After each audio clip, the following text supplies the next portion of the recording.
মহাগ্রন্থ আল কোরআনের একখানা আয়াত আমি আপনাদের সামনে তেলাওয়াত করেছি। আলিফ লাম রা, দ্য অ্যাব্রিভিয়েশন অফ ওয়ার্ড।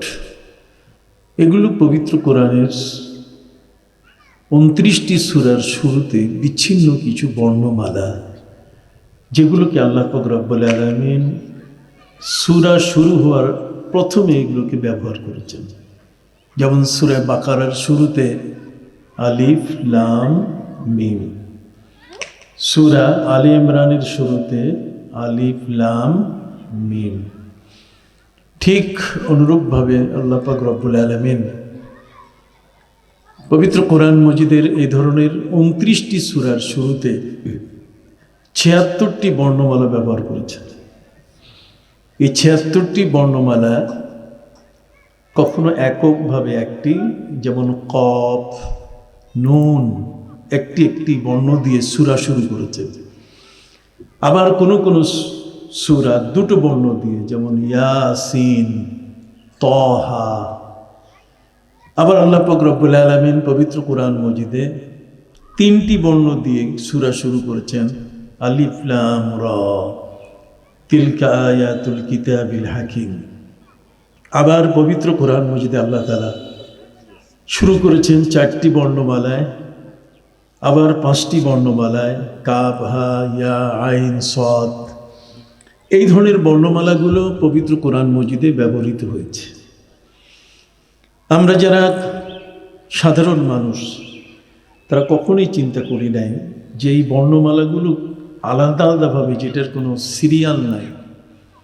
আমাদের একটি সিরিয়াল আছে বর্ণমালার, বাংলা ভাষায় আছে ক, খ, গ, ঘ। তাহলে কর আগে খ না, আর খর আগে গ না। প্রথম হলো ক, তারপর কি খ, তারপর কি গ। ইংরেজি বর্ণমালায় যদি আমরা দেখি, সেখানে আছে এ বি সি, অতএব বি এর আগে নয়, আর সি বির আগে কি নয়। ঠিক একইভাবে পবিত্র কোরআন মজিদের আরবি ভাষার এই বর্ণমালাগুলো, এগুলোর সিরিয়াল আছে আলিফ বা তা সা। এই সিরিয়ালে ইয়া পর্যন্ত চলে গেছে। আরবি এই বর্ণমালা, এগুলো পবিত্র কোরআন মজিদের 29টি সূরায় 76টি বর্ণমালা, কখনো একটি এককভাবে, কখনো জোর, কখনো 3টি একসাথে, কখনো 4টি একসাথে মিলে বা তার বেশি, এগুলো বর্ণনা করেছেন আল্লাহ তাআলা। কিন্তু এই বর্ণমালাগুলোর সাথেও কোনো সিরিয়াল ঠিক নেই। আলিফ আর লাম, আলিফের পরে তো বা থাকার কথা, কিন্তু নাই, আছে কি লাম। তারপরে মিম, মিমও আরো অনেক দূরের একটি বর্ণমালা। তা এই বর্ণমালাগুলো পবিত্র কোরআন মজিদে ব্যবহৃত হয়েছে। এটা এই কারণে যে কোরআন যে একটি জীবন্ত মুজিজা, কোরআন যে একটি প্রতিদিনের অলৌকিক একটি শক্তি সম্পন্ন একখানা গ্রন্থ। এটি পৃথিবীর মধ্যে সবচেয়ে বড় বিপদ হলো যারা ভাষা বিজ্ঞানী, পৃথিবীর মধ্যে সবচেয়ে বড় বিপদ হলো যারা অন্যায় অবিচারী। এই পৃথিবীর মধ্যে সবচেয়ে বড় এই কিতাবখানা কঠিন সংকট সৃষ্টি করে যারা অন্যায়ভাবে জীবন পরিচালনা করে। মহাগ্রন্থ আল কোরআনের এই বিশাল জ্ঞান ভাণ্ডারকে নিয়ে পৃথিবীর ভাষাবিজ্ঞানীরা মহাসাগরে তলিয়ে গেছেন। মহাসাগরে সাঁতার কেটে ডুব দিয়ে তারা সেখানে পরাস্ত হয়েছেন, সেখানে পরাজিত হয়েছেন। কিন্তু কোরআনের মহা জ্ঞান ভাণ্ডারের সাথে কখনো তারা বিজয়ী হতে পারে নাই। কোরআন কোনো প্রাচীন গ্রন্থ নয়।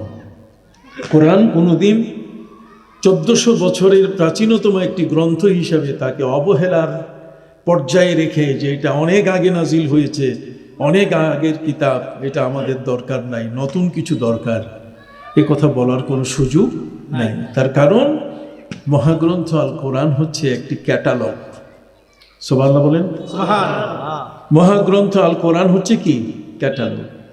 একজন চাষি যখন জমি চাষ করে, চষে, অথবা একজন জেলে যখন নদীতে মাছ ধরে, অথবা একজন শিক্ষাবিদ যখন শিক্ষার জগতে বিচরণ করেন, প্রত্যেকেই তাদের এই জগতে বিচরণকারী ব্যক্তি, তিনি যদি বিজ্ঞানী হন তাহলে তার মস্তিষ্ক, তার মাথার বুদ্ধি জ্ঞান দিয়ে তিনি কোনো না কোনো একটা বিষয় আবিষ্কার করে বলেন যে এটা আমি আবিষ্কার করেছি।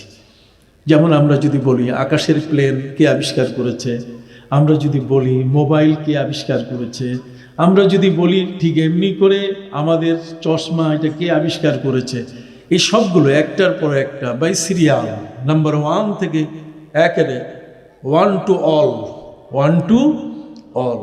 এক থেকে নিয়ে শেষ পর্যন্ত যদি প্রশ্ন করা হয় যে এটা অমুকে সৃষ্টি করেছে, এটা তমুকে সৃষ্টি করেছে, কিন্তু যখনই আপনাকে এই কথা বলা হবে তখন আপনি কোরআনের ক্যাটালগ দিয়ে তাকে বলে দিয়ে দিবেন যে তোমার এই সৃষ্টির আগে, তোমার এই বিষয়টার সম্পর্কে কোরআন 1400 বছর আগে তার ক্যাটালগে বর্ণনা করে দিয়েছেন।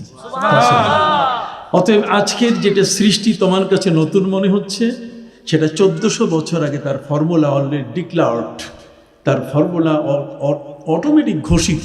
কথা বুঝতে পারছেন? তার এই বিষয়গুলো সম্পর্কে পবিত্র কোরআন এটি নিত্যদিনের প্রয়োজন সমাধান করে যাচ্ছে এবং প্রতিটি মুহূর্তে প্রতিটি সময় এই কোরআন আমাদের জীবনের সাথে সঙ্গী। এই কোরআন প্রাচীন হওয়ার কারণে কোরআনকে প্রাচীন বলে দূরে রেখে শিখিয়ে এটাকে তাকে সাজিয়ে রাখার গ্রন্থ নয়, এটা হচ্ছে একটি ব্যবহারিক গ্রন্থ।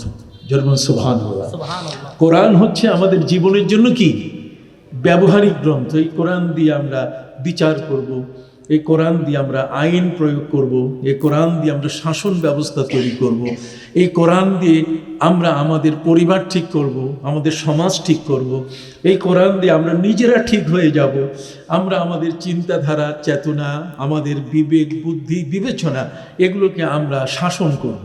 এই কোরআন দিয়ে আমাদের বিবেককে আমরা কি করব? শাসন করব। একটু কথা বলেন, কি করব? শাসন করব। এই কোরআন দিয়ে আমার বিদ্যার পরিধিটাকে যাচাই করব আমি, যে আমি সঠিক বিদ্যায় আছি কি না, আমার জ্ঞানের, আমার মুখ থেকে বেরিয়ে আসা কথাটি এটি সঠিক কি না, সেই কথাটিকে পরিমাপ করার জন্য, যাচাই করার জন্য যে একটা মহাপরিমাপক যন্ত্র আল্লাহ দিয়েছেন, যেটাতে পৃথিবীর যে কোনো জিনিস, দুধ ছাঁকুনিতে ছাঁকা যায়, পানি ছাঁকুনি দিয়ে ছাঁকা যায়, কিন্তু মাটি ছাঁকানো যায় না। কথা কর না, পাথর এইভাবে ছাঁকানো যায় না। প্রত্যেকটার ছাঁকুনির আলাদা আলাদা একটা যন্ত্র আছে, ব্যবস্থা আছে। কিন্তু মহাগ্রন্থ হলো বিশ্বজগতের যত ধরনের জ্ঞান, বিজ্ঞান, সৃষ্টি, আবিষ্কার যা আছে, পৃথিবীর মানুষের মুখের কথা, তার দৃষ্টিভঙ্গি যা কিছু প্রচারিত হয়েছে, তার সব কিছু যাচাই করার জন্য একটা ছাঁকুনি হলো আল কোরআন। আল কোরআন দিয়ে যে কোনো জিনিসকে, যে কোনো ব্যক্তিকে, যে কোনো চিন্তাকে, যে কোনো বিদ্যাকে, পৃথিবীর যে কোনো স্তরের মানুষের চেতনাকে এই কোরআন দিয়ে কী করা যায়? যাচাই করা যায়, এটাকে নিয়ে বিচার বিশ্লেষণ করা যায় পবিত্র কোরআনের মাধ্যমে। সেটা ছাঁকুনি দিয়ে যদি আপনি দেখেন, তাহলে সেই জ্ঞানের মধ্যে কতটুকু ময়লা আছে, এই জ্ঞানের মধ্যে কতটুকু অপরিচ্ছন্নতা আছে, এর মধ্যে কতটুকু এই খারাপ বিষয় আছে, সেগুলো পবিত্র কোরআন ঠাস ঠাস করে 1 সেকেন্ড সময় নেবে না, সাথে সাথে বলে দিবে যে এই জায়গায় এই ত্রুটি আছে, অতএব তার থেকে দূরে থাকতে হবে। সুবহানাল্লাহ বলেন। তাহলে সত্য এবং মিথ্যা, ন্যায় এবং অন্যায়, ভালো এবং মন্দ, পৃথিবীর মধ্যে যা কিছু আছে দুটো ভাগে যদি ভাগ করা যায়, তাহলে এই সত্য এবং মিথ্যার মধ্যে আল ফুরকান, আল কোরআন, এই গ্রন্থখানা, এটা মানুষের জীবনের জন্য একটি ক্যাটালগ। কথা বুঝতে পারছেন? তার চালিকা শক্তি, এটা হচ্ছে তার চলার একটি অনুসরণীয় গ্রন্থ। এই গ্রন্থখানের বাইরে যাবার কোনো সুযোগ নেই। যেমন বর্তমান কোনো ভাষাবিজ্ঞানী যারা ভাষায় মহাপণ্ডিত, যে ভাষা পণ্ডিতের মানুষগুলো নবী কাকে বলে, সাংবাদিক কাকে বলে, এগুলো পার্থক্য করতে পারে না। নবীকে এবং সাংবাদিককে, এই বিষয়টাকে পার্থক্য করতে পারে না।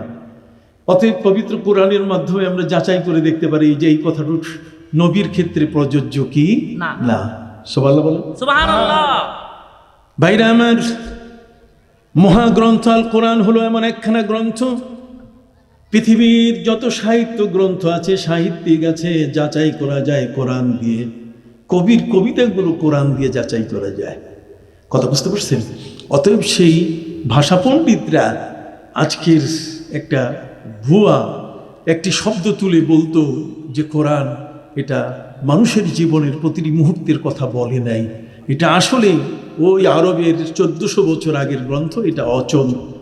আমি আজকে আপনাদেরকে বলবো যে এখন সচল, এটা অচল কখনোই ছিল না। জোরে বলুন, কোরআন কখনো অচল ছিল না। কোরআন সবসময় কি ছিল? সচল ছিল। আমি এই বিষয়ের উপর এখানে আলোচনা করছি যেহেতু আজকের দুপুর বেলায় আমার অনেক যুবক বন্ধুরা এখানে এসছে। কথা বুঝতে পারছেন? যারা পীরের তরিকায় আলোচনা শোনেন তারা বহু বক্তব্য আমার শুনবেন, হাজার হাজার লক্ষ লক্ষ বক্তব্য ইউটিউবে আছে। কিন্তু যারা আজকের যুবকরা এখানে এসছে এই ভর দুপুরে, যে যুবকগুলো ফেসবুকে পড়ে থাকার কথা, অ্যান্ড্রয়েড মোবাইল যাদের হাতে, প্রতিটি মুহূর্তে যারা টিপ দিলেই ছবি চলে আসে আমেরিকার, টিপ দিলে ছবি চলে আসে একজন নায়িকার, কথা বুঝতে পারছেন? সেই যুবকরা আজকে সব অফ করে বসে তারা পবিত্র কোরআনের এই আলোচনা শোনার জন্য তারা এসছে। আমি সর্বতভাবে সকলের জন্যই বলতে চাই যে মহাগ্রন্থ আল কোরআনের বাস্তবতা, সচলতা, বর্তমান তার অবস্থান কেমন। সম্মানিত সুধী, পবিত্র কোরআন মজিদের 29টি সূরার শুরুতে এই বর্ণমালাগুলো ব্যবহার করার রহস্য এত বড়। যারা কোরআনের বিজ্ঞানী বলতে গেলে আমরা তাদের নাম দিয়েছি আরেকটা, কিন্তু মূলত তারা কোরআনের বিজ্ঞানী। যেমন কোরআনের মুফাসসির, কোরআনের যারা তাফসির কারক, এরা কোরআনের বিজ্ঞানী। যদি বলেন কোরআনের কি বিজ্ঞানী, এরা পবিত্র কোরআনের আয়াতগুলোকে তন্ন তন্ন করে বুঝে। একজন রিক্সাওয়ালা, একজন মুদি দোকানদার, ডোন্ট মাইন্ড, তিনি যদি কোরআনের কোনো বিষয় নিয়ে ব্যাখ্যা করতে চান তাহলে এটা পারবেন না। লিকুল্লি ফান্নিন রিজাল, প্রত্যেকটা বিষয়ের উপরে এক একজন রিজাল শব্দের অর্থ হচ্ছে সবচেয়ে বড় ধরনের জ্ঞানী আল্লাহ পৃথিবীতে রেখে দিয়েছেন, যাতে মানুষগুলো তার জ্ঞানটাকে ব্যবহার করে তার সিদ্ধান্ত এবং তার দিক নির্দেশনা অনুযায়ী চলতে পারে। সম্মানিত সুধী, কোরআনের বিজ্ঞানী যারা, এই কোরআনের বিজ্ঞানীরা বলেছেন যে পবিত্র কোরআনের 29টা সূরার শুরুতে 76টি বর্ণমালাকে ব্যবহার করা হয়েছে। এর অর্থ হলো 29টি সূরার শুরুতে বর্ণগুলো ব্যবহার করে আল্লাহ তাআলা আমাদেরকে জানিয়ে দিয়েছেন একটা মেসেজ যে আরবি বর্ণমালার সংখ্যা হবে 29টা। সুবহানাল্লাহ। এটি হলো একটা প্রাইমারি স্টেজের একটি কথা, যে পবিত্র কোরআনে আল্লাহ তাআলা আমাদেরকে একটা মেসেজ দিয়ে দিলেন যে আরবি বর্ণমালার সর্বমোট সংখ্যা কত? 29টা সূরা। এখন বারবার যে বর্ণগুলো ব্যবহার হয়েছে, আলিফ লাম মিম, আলিফ লাম রা, আমরা যদি একটা একটা করে হিসাবে নেই তাহলে সেটা দাঁড়াবে 14টি। কত? 76-এর সংখ্যা কমে আসবে কত? আপনি বারবার আলিফ নিলেন না, একবার নিলেন, বারবার লাম নিলেন না, আমার কথা বোঝা যায় কিনা? বারবার আপনি রা নিলেন না, বারবার আপনি সিন নিলেন না, কথা বুঝতে পারছেন? আপনি শুধুমাত্র এক এক করে যদি হিসাব করে একটা একটা বর্ণ নিলেন 76টি থেকে বাছাই করে, আর বাকিগুলা একই হওয়ার কারণে সেটাকে রেখে দিলেন, তাহলে সংখ্যা দাঁড়াবে 14টা। কত? 14 হলো 29-এর অর্ধেক। জোরে বলেন 29-এর কি? কোরআনের বিজ্ঞানীরা বলেছেন যে পুরা আরবি ভাষাটাকে যদি নিয়ে আসা যায় তাহলে এই 14টা বর্ণমালার উপরে ভাষাটা দাঁড়ায় আছে। পুরা আরবি ভাষা, কোরআনের ভাষা, আরবের যে ভাষা, সেই ভাষাটা দাঁড়িয়ে আছে কয়টার উপরে? 14টা বর্ণমালার উপরে। যে কোনো কথা বলবেন এই 14টা বর্ণমালা ব্যবহৃত হবে। কথা কি বুঝতে পারছেন? কোরআনের এই মহাসাহিত্যের সামনে এ কারণে ওই সময়কালের বড় বড় সাহিত্যিক পণ্ডিতরা হার মেনে গেছে। বর্তমান যুগের কিছু পণ্ডিত আছে যারা আমাদের সমাজে কিছু বর্ণমালা দিয়ে কথা বলে।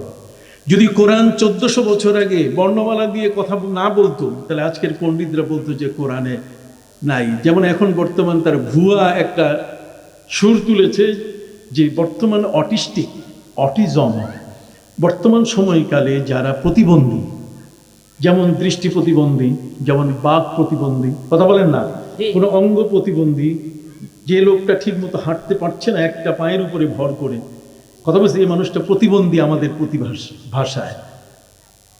এরা এখন বলছে যে কোরআন তো এগুলো নিয়ে কথা বলেনি, কোরআন কথা বলেছে নামাজ রোজা এগুলো নিয়ে। কথা বুঝতে পারছেন? সম্মানিত সুধী, মহাগ্রন্থ আল কোরআন আপনার সামনে উপস্থিত। মহাগ্রন্থ আল কোরআনের ক্যাটালগ দিয়ে পিতাকে দেখান তুমি ভুল বলেছ, কোরআনের মহাসমুদ্র সম্বন্ধে তোমার জানা নাই। আসো দেখি প্রতিবন্ধী সম্বন্ধে কোরআনের আয়াত।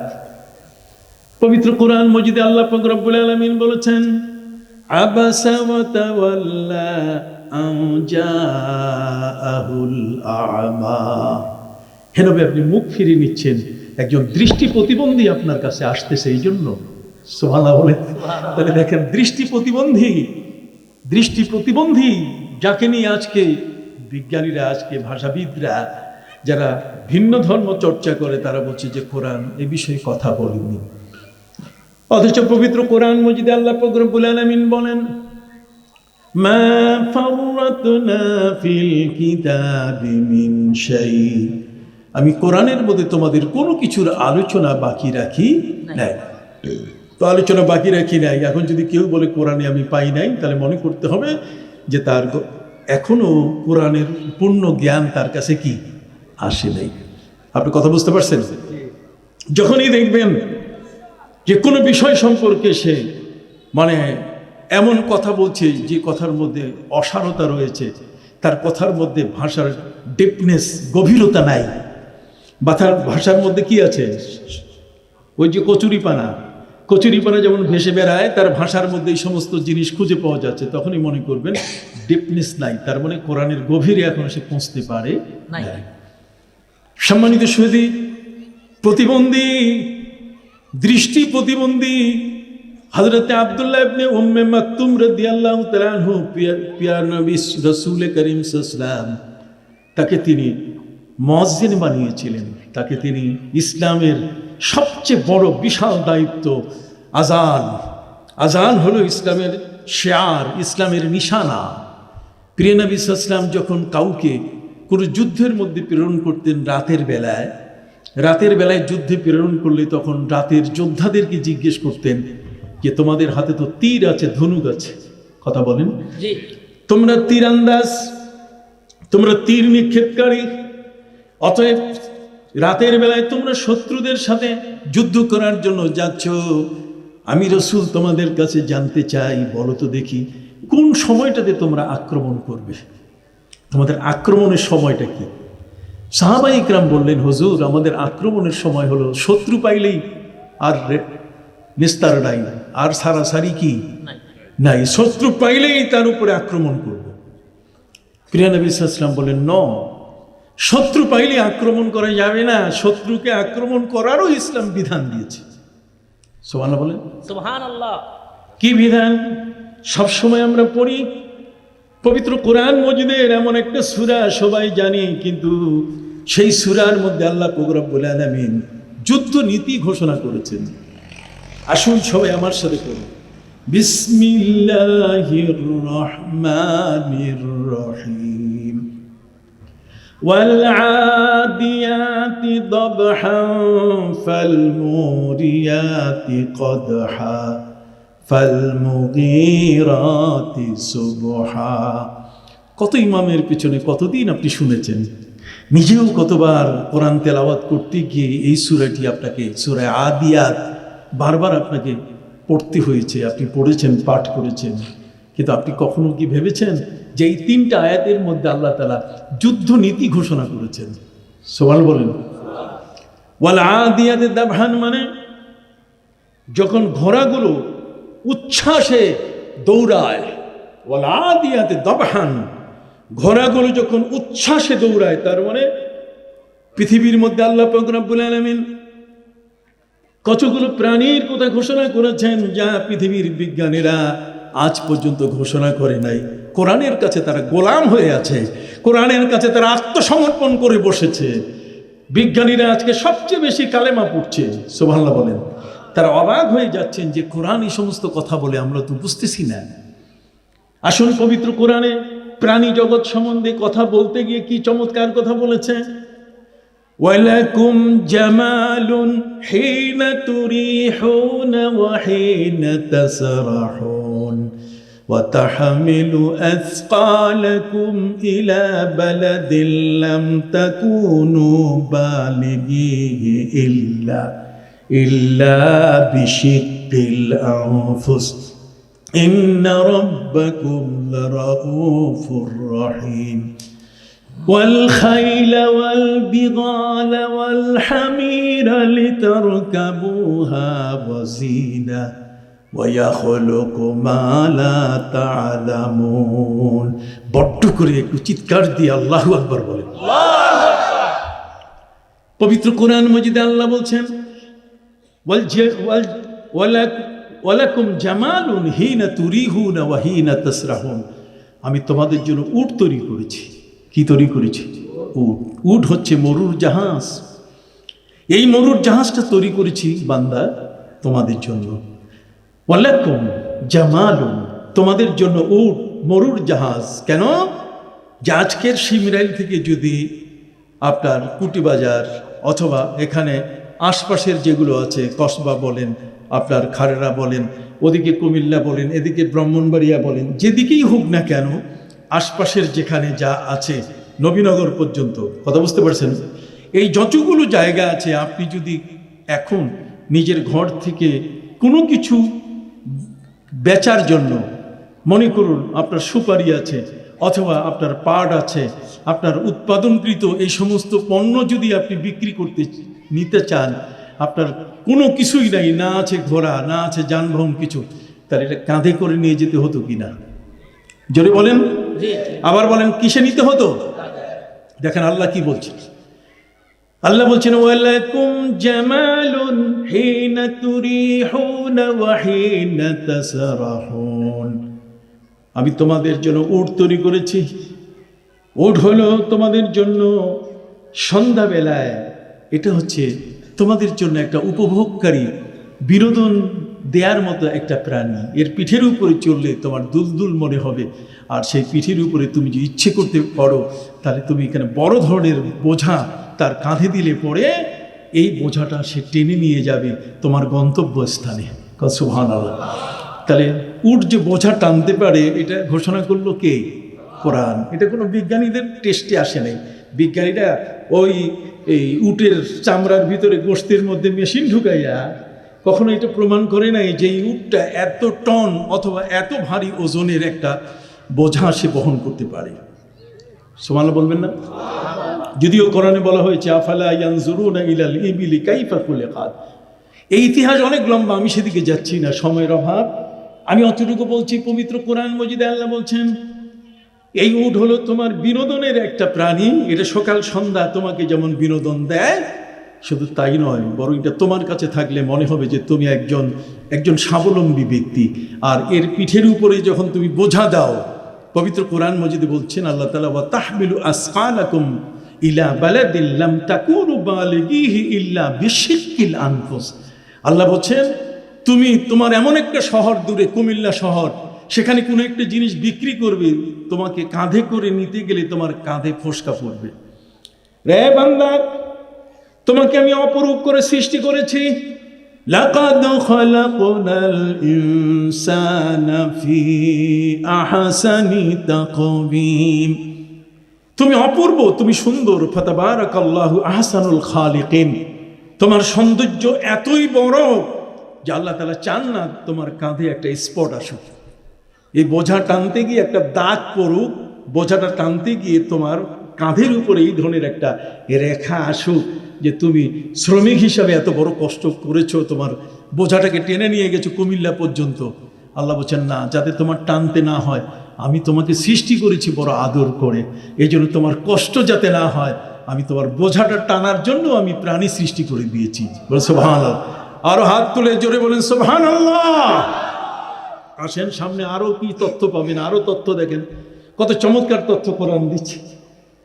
ওয়ালাকুম জামালুন হিনা তুরিহুনা ওয়া হিনা তাসরাহুন ওয়া তাহমিলু আসকালাকুম ইলা বালাদিন। আসকাল মানে ভারী বোঝা, আর ইলা বালাদিন মানে একটা শহর, তোমার গন্তব্য, তোমার ডেস্টিনেশন, যেখানে তুমি সেটা নিতে চাও।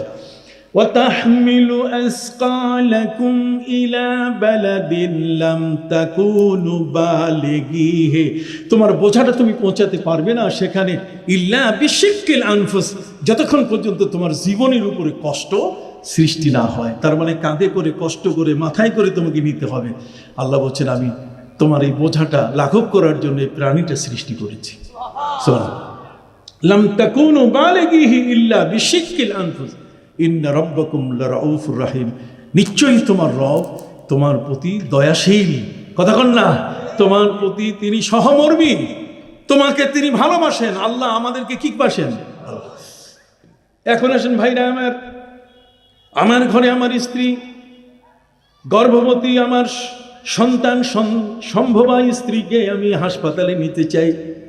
এখান থেকে কোনো একটা দূরের হাসপাতালে নিতে গেলে তাকে যদি আমি আস্তে আস্তে এই ছাগলের গাড়ির উপরে যদি আমি তাকে ঠেলে নিতে চাই, কতক্ষণ না, ঠেলা গাড়িতে যদি নিতে চাই, তাহলে আমার স্ত্রী হয়তোবা রাস্তায় মারা যাবেন।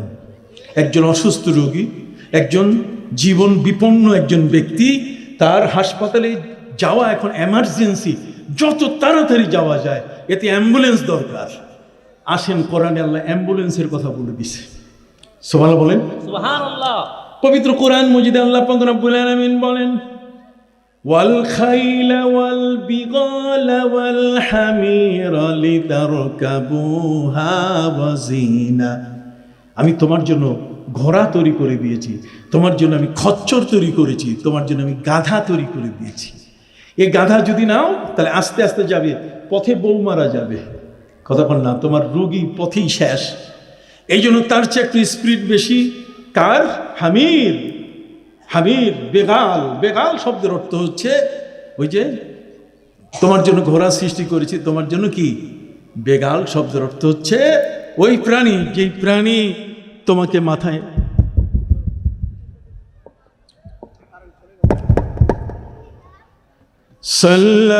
সাল্লাল্লাহু আলা মুহাম্মাদ সাল্লাল্লাহু আলাইহি ওয়াসাল্লাম সাল্লাল্লাহু আলা মুহাম্মাদ সাল্লাল্লাহু আলাইহি ওয়াসাল্লাম। হাজিরিন, বেগাল শব্দের অর্থ হচ্ছে খচ্চর। বুঝতে পারছেন? বেগাল শব্দের অর্থ কি? খচ্চর। আল্লাহ বলছেন আমি তোমার জন্য গাধা, খচ্চর। এই গাধা খচ্চরের কথা পরে নিয়ে এসছেন, প্রথমে নিয়ে আসছেন কি? ঘোড়া। ঘোড়া হচ্ছে অশ্বারোহী, ঘোড়া হচ্ছে পৃথিবীর পাওয়ার, হর্স পাওয়ার। ঘোড়া হচ্ছে এক্সপ্রেস তুফান মেল, কথা বুঝতে পারছেন? যে তুমি পিঠে চললে চোখের নিমিষে তোমাকে নিয়ে যাবে। আছে না কোনো কোনো জায়গায় ঘোড়দৌড়, সেখানে প্রতিযোগিতা হয়। সম্মানিত শুধু ঘোড়া হচ্ছে যুদ্ধের সবচেয়ে বড় স্বাবলম্বী নির্ভরযোগ্য একটি প্রাণী। পবিত্র কোরআন মজিদে আল্লাহ তাআলা বলছেন যে তোমার জন্য আমি একটা দ্রুতগামী অ্যাম্বুলেন্স তৈরি করে দিয়েছি, কি? ঘোড়া। জোরে বলেন কি? ঘোড়ার পিঠে তুমি চোখের নিমিষে চলে যাবে তোমার হাসপাতালে। আর গাধার পিঠে যদি উঠো তো যাইতে যাইতেই পথের মধ্যেই তোমার রোগী শেষ। সুবহানাল্লাহ বলেন, সুবহানাল্লাহ। পবিত্র কোরআন মজিদে আল্লাহ বলেন, ওয়াল খাইলা ওয়াল বিগালা ওয়াল হামিরা লিতারকাবুহা ওয়া জিনা।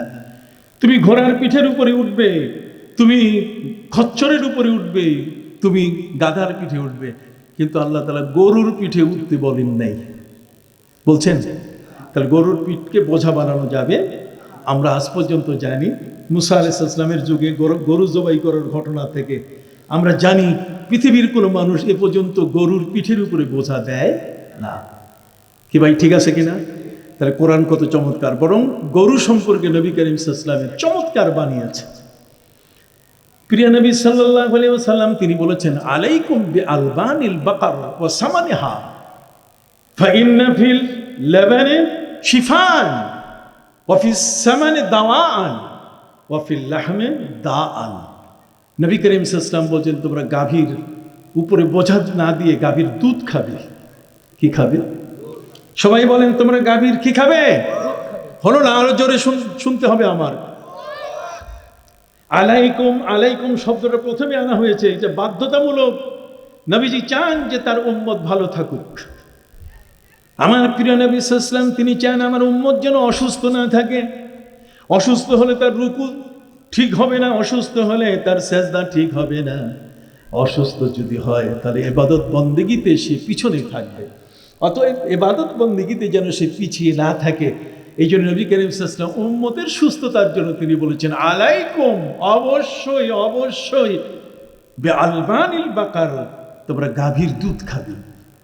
ফাইন্না ফিল লাবানি শিফাআন, নবী করিম সাল্লাল্লাহু আলাইহি ওয়াসাল্লাম বলেছেন গাভীর দুধের মধ্যে তোমাদের শেফা রয়েছে, তোমাদের মুক্তি হয়েছে।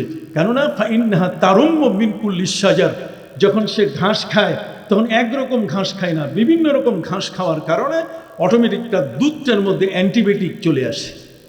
সুবহানাল্লাহ, অ্যান্টিবায়োটিক চলে আসে তোমার জীবনের সুস্থতার জন্য।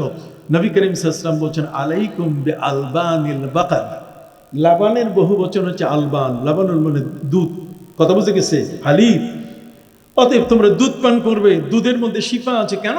ফাইন্নাহা তারুম্মু মিন কুল্লি শাজার, তার মানে বিভিন্ন ধরনের ঘাস সে খায়, ভ্যারাইটিস রকমের ঘাস খাওয়ার কারণে এগুলো তোমার দেহের জন্য কি হয়ে যায়? অ্যান্টিবায়োটিক হয়ে যায়।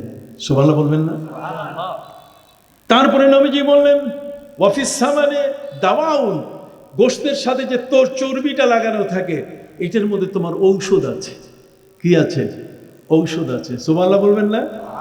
ওয়াফিল লাহমে দাউন, আর মূল গোশতটা এটার মধ্যে রোগ আছে। নবীজি বললেন মূল গোশতটার মধ্যে কি আছে? রোগ আছে। আর গোশতের সাথে যে চর্বিটা লাগানো আছে এটা হচ্ছে তোমার জন্য কি? ঔষধ। আর গাভীর দুধ যেটা, এটা হলো তোমার জন্য কি? শিফা, রোগ থেকে মুক্তি। সুবহানাল্লাহ বলেন। ইসলাম কমপ্লিট কোড অফ লাইফ। আজকের আলেম সম্প্রদায় এই বিষয়গুলোকে গবেষণা করেন না, এই বিষয়গুলোকে তন্ন তন্ন খুঁজে বেড়ান না। মুখস্থ বিদ্যা জাতি সব সময় শুনবে না। কোরআন হচ্ছে পৃথিবীর প্রতিটি মুহূর্তের একটি জীবন্ত গ্রন্থ। সুবহানাল্লাহ বলেন। এটা তেলাওয়াত যেমন সূরা ফাতিহা, গতকাল যেটা করছেন আজকে আর বদল হয় নাই। সূরা ফাতিহা ওইটাই ঠিক আছে কি না? আজ থেকে 50 বছর আগে, আজ থেকে 500 বছর আগে সূরা ফাতিহার তেলাওয়াত যেমন ছিল আজও কি তেমনই আছে। যে কারণে ডক্টর শিব শক্তি, নাম কি? নাম একটু বলতে হবে, আমি একজন শিক্ষক মানুষ। এই বাবা আমার কাছে বুখারী পড়ছে, সহিহ বুখারী আমার কাছে পড়ছে, এখন আমি বুখারী পড়াই বিভিন্ন প্রতিষ্ঠানে। কথা বুঝতে পারছেন? ডক্টর শিব শক্তি একজন হিন্দু মানুষ, যাদের সবচেয়ে বড় তীর্থস্থান হলো গয়া কাশী বৃন্দাবন। কথা বুঝেন নাই? গয়া কাশী বৃন্দাবনে যিনি সকলের কাছে শ্রদ্ধাভাজন, তিনি একজন শ্রদ্ধার মানুষ, ডক্টর শিব শক্তি। ডক্টর মানুষ তো মাথার মধ্যে কিছু গবেষণা করার চিন্তা তার সবসময় কাজ করে। ডক্টর সাহেব, ডক্টর শিব শক্তি একজন হিন্দু ব্যক্তির নাম বলছি, হিন্দু পুরোহিতের নাম বলছি। কথা বুঝেন নাই? সেই হিন্দু পুরোহিত তিনি তার জীবনের মধ্যে সবসময় চিন্তা করলেন যে দেখি এতদিন পর্যন্ত তো আমি এই অথর্ববেদ, আমি শ্রী ভগবদ গীতা, আমি রামায়ণ, কথা বুঝতে পারি, মহাভারত, এগুলো আমি একের পর এক পড়লাম। আমি একটু দেখি তো যে মুসলমানের কোরআনটা, এটার তেলাওয়াতটা আমি একটু দেখবো, এটা শুনতে এত ভালো লাগে, কারণটা কি? সুবহানাল্লাহ বলেন। সম্মানিত সুধী বন্ধুরা আমার, তিনি বলেন আমি ওয়াশিংটন ডিসিতে গেলাম। সেখানে যাওয়ার পরে ওয়াশিংটন ডিসির আশপাশের সেখানে মসজিদ, যেখানে মাইকের আওয়াজে কখনো কখনো সূরার আওয়াজ আমার কানে আসে। আমি সেখানে দেখলাম সূরা ফাতিহা পড়ছে। সূরা ফাতিহা পড়ার পরে আমি চলে গেলাম কানাডায়। কানাডায় যাওয়ার পরে দেখলাম একইভাবে সূরা ফাতিহা, একইভাবে এই কোরআনের তেলাওয়াত। আমি চলে গেলাম কোথায়? ওই উত্তর আমেরিকা, দক্ষিণ আমেরিকা, আমি অস্ট্রেলিয়া, বিভিন্ন জায়গায় আমি দেখলাম সব জায়গায় কোরআন একরকম, কিন্তু আমি অবাক হলাম বাইবেল কিন্তু সব জায়গায় একরকম নাই। New Testament, Canadian New Testament Bible আর আমেরিকান বাইবেল, টাইওয়ানি বাইবেল একরকম না, কিন্তু মুসলমানের কোরআনের আওয়াজ একই রকম। আমি বাহরাইনে গেলাম, কুয়েতে গেলাম, মিশরে গেলাম, সবখানে দেখি আলহামদুলিল্লাহি রাব্বিল আলামিনের কোনো পার্থক্য নাই। উনি বলেন আমি যখন ব্রুনাইতে চলে গেলাম, ইন্দোনেশিয়া, ব্রুনাইতে যাওয়ার পরে সেখানে আমি দেখলাম একইভাবে মহাতির মোহাম্মদের দেশ মালয়েশিয়া, সেখানেও একইভাবে আলহামদুলিল্লাহি রাব্বিল আলামিন। উনি বলেন আমি অবাক হয়ে গেলাম, এই উপমহাদেশে যারা কোরআন পড়েন তাদের বানান পদ্ধতি আর আরাবিয়ানদের বানান পদ্ধতি আর ব্রুনাইওয়ালাদের বানান পদ্ধতি এক না। আমরা আলহামদুলিল্লাহ পড়তে গিয়ে পড়ি হামজা লাম জবর আল, হা মিম জবর হাম, দাল পেশ দো, আলহামদু, লাম লাম জের লিল, লাম খারা জবর লা, হা জের হি, লিল্লাহি। পড়ি কিনা? উনি বলেন আমরা যেটাকে জবর বলি, এরাবিয়ানরা সেটাকে নসব বলে, ফাতা বলে। আমরা যেটাকে জের বলি, তারা এটাকে কাসরা বলে, জার বলে। আমরা যেটাকে পেশ বলি, এরাবিয়ানরা সেটাকে বলে জম্মা, রফা, তারা এটা বলে। আমি অবাক হয়ে গেলাম যখন আমি ব্রুনাইতে গেলাম, সেখানে দেখি হুজুররা সূরা ফাতিহা বাচ্চাদেরকে পড়াচ্ছে। আলিফ লাম মাতিদ দিয়া তাস আল, হা মিম মাতিদ দিয়া তাস হাম, দাল দাপান্দো আলহামদু। আলিফ লাম মাতিদ দিয়া তাস আল, হা মিম মাতিদ দিয়া তাস হাম, দাল দাপান্দো আলহামদু, লাম বাওয়া লিল, লাম সাবেদো, হা বাওয়া হি, লিল্লাহি। তিনি বলছেন যে বানানের যত পার্থক্যই হোক না কেন, কিন্তু ফাইনাল উচ্চারণে মুসলমানের কোরআনের কোনো পার্থক্য নাই। হাত উঁচু করে বলেন সুবহানাল্লাহ, আরো জোরে বলেন সুবহানাল্লাহ। অবাক হয়ে গেলেন তিনি, একজন পণ্ডিত মানুষ। মাতিতিয়াতাস শব্দের অর্থ হচ্ছে জবর, দাপান্দ শব্দের অর্থ হচ্ছে পেশ, আর বাওয়া শব্দের অর্থ হচ্ছে জের। তার আলিফ লাম মাতিদ দিয়াতাস আল, হাম মিম মাতিদ দিয়াতাস হাম, দাল দাপান্দো আলহামদু। উচ্চারণে পার্থক্য আছে না, নামে পার্থক্য আছে। যেটা আমরা জবর বলছি, একজনে সেটাকে নসব বলছে, ফাতা বলছে, আর আরেক দেশে সেটাকে বলতেছে মাতিদ দিয়াতাস। কথা বল না? আমরা যেটাকে বলছি পেশ, আর আরেক দেশে সেটাকে বলছে ওই যে রফা বা জম্মা, আরেক দেশে গিয়ে বলতেছে যে দাপান্দো। তাহলে দেখেন উনি বলছেন যতই শব্দের ওটার বানানের ক্ষেত্রে জবরদের পেশের নামের পরিবর্তন হোক না কেন, কিন্তু ফাইনাল উচ্চারণে কোনো পার্থক্য নাই। আমি এটা শোনার পরে অবাক হয়ে আমি দেখলাম এই কোরআনই সঠিক। এটা ওই আমেরিকায় গিয়েও এর পরিবর্তন হয় না। সুবহানাল্লাহ বলেন। এটা ইংল্যান্ডে গিয়ে কোরআনের তেলাওয়াতের কোনো পরিবর্তন হয় না। এটা পৃথিবীর যে কোনো প্রান্তে যাবে, কোরআন তার আপন মহিমায় মহিয়ান। সুবহানাল্লাহ বলেন। এই কোরআন প্রতিটি জায়গায়, প্রতিটি ক্ষেত্রে, প্রতিটি অবস্থানে তার আপন অবস্থানে এত দৃঢ় যে এর কোনো পরিবর্তন কি নাই। সুবহানাল্লাহ বলেন। যে কারণে মহাগ্রন্থ আল কোরআন এটি হচ্ছে বিশ্বজয়ী গ্রন্থ, এটা কালজয়ী গ্রন্থ, এটা সর্বকালের সার্বজনীন গ্রন্থ। এই সার্বজনীন গ্রন্থটার যে আয়াত আমি আপনাদের সামনে পড়েছি, আলিফ লাম রা কিতাবুন আনজালনাহু ইলাইকা লিতুখরিজান নাসা মিনাজ যুলুমাতি ইলান নূর। আলিফ লাম রা, the abbreviation of the word.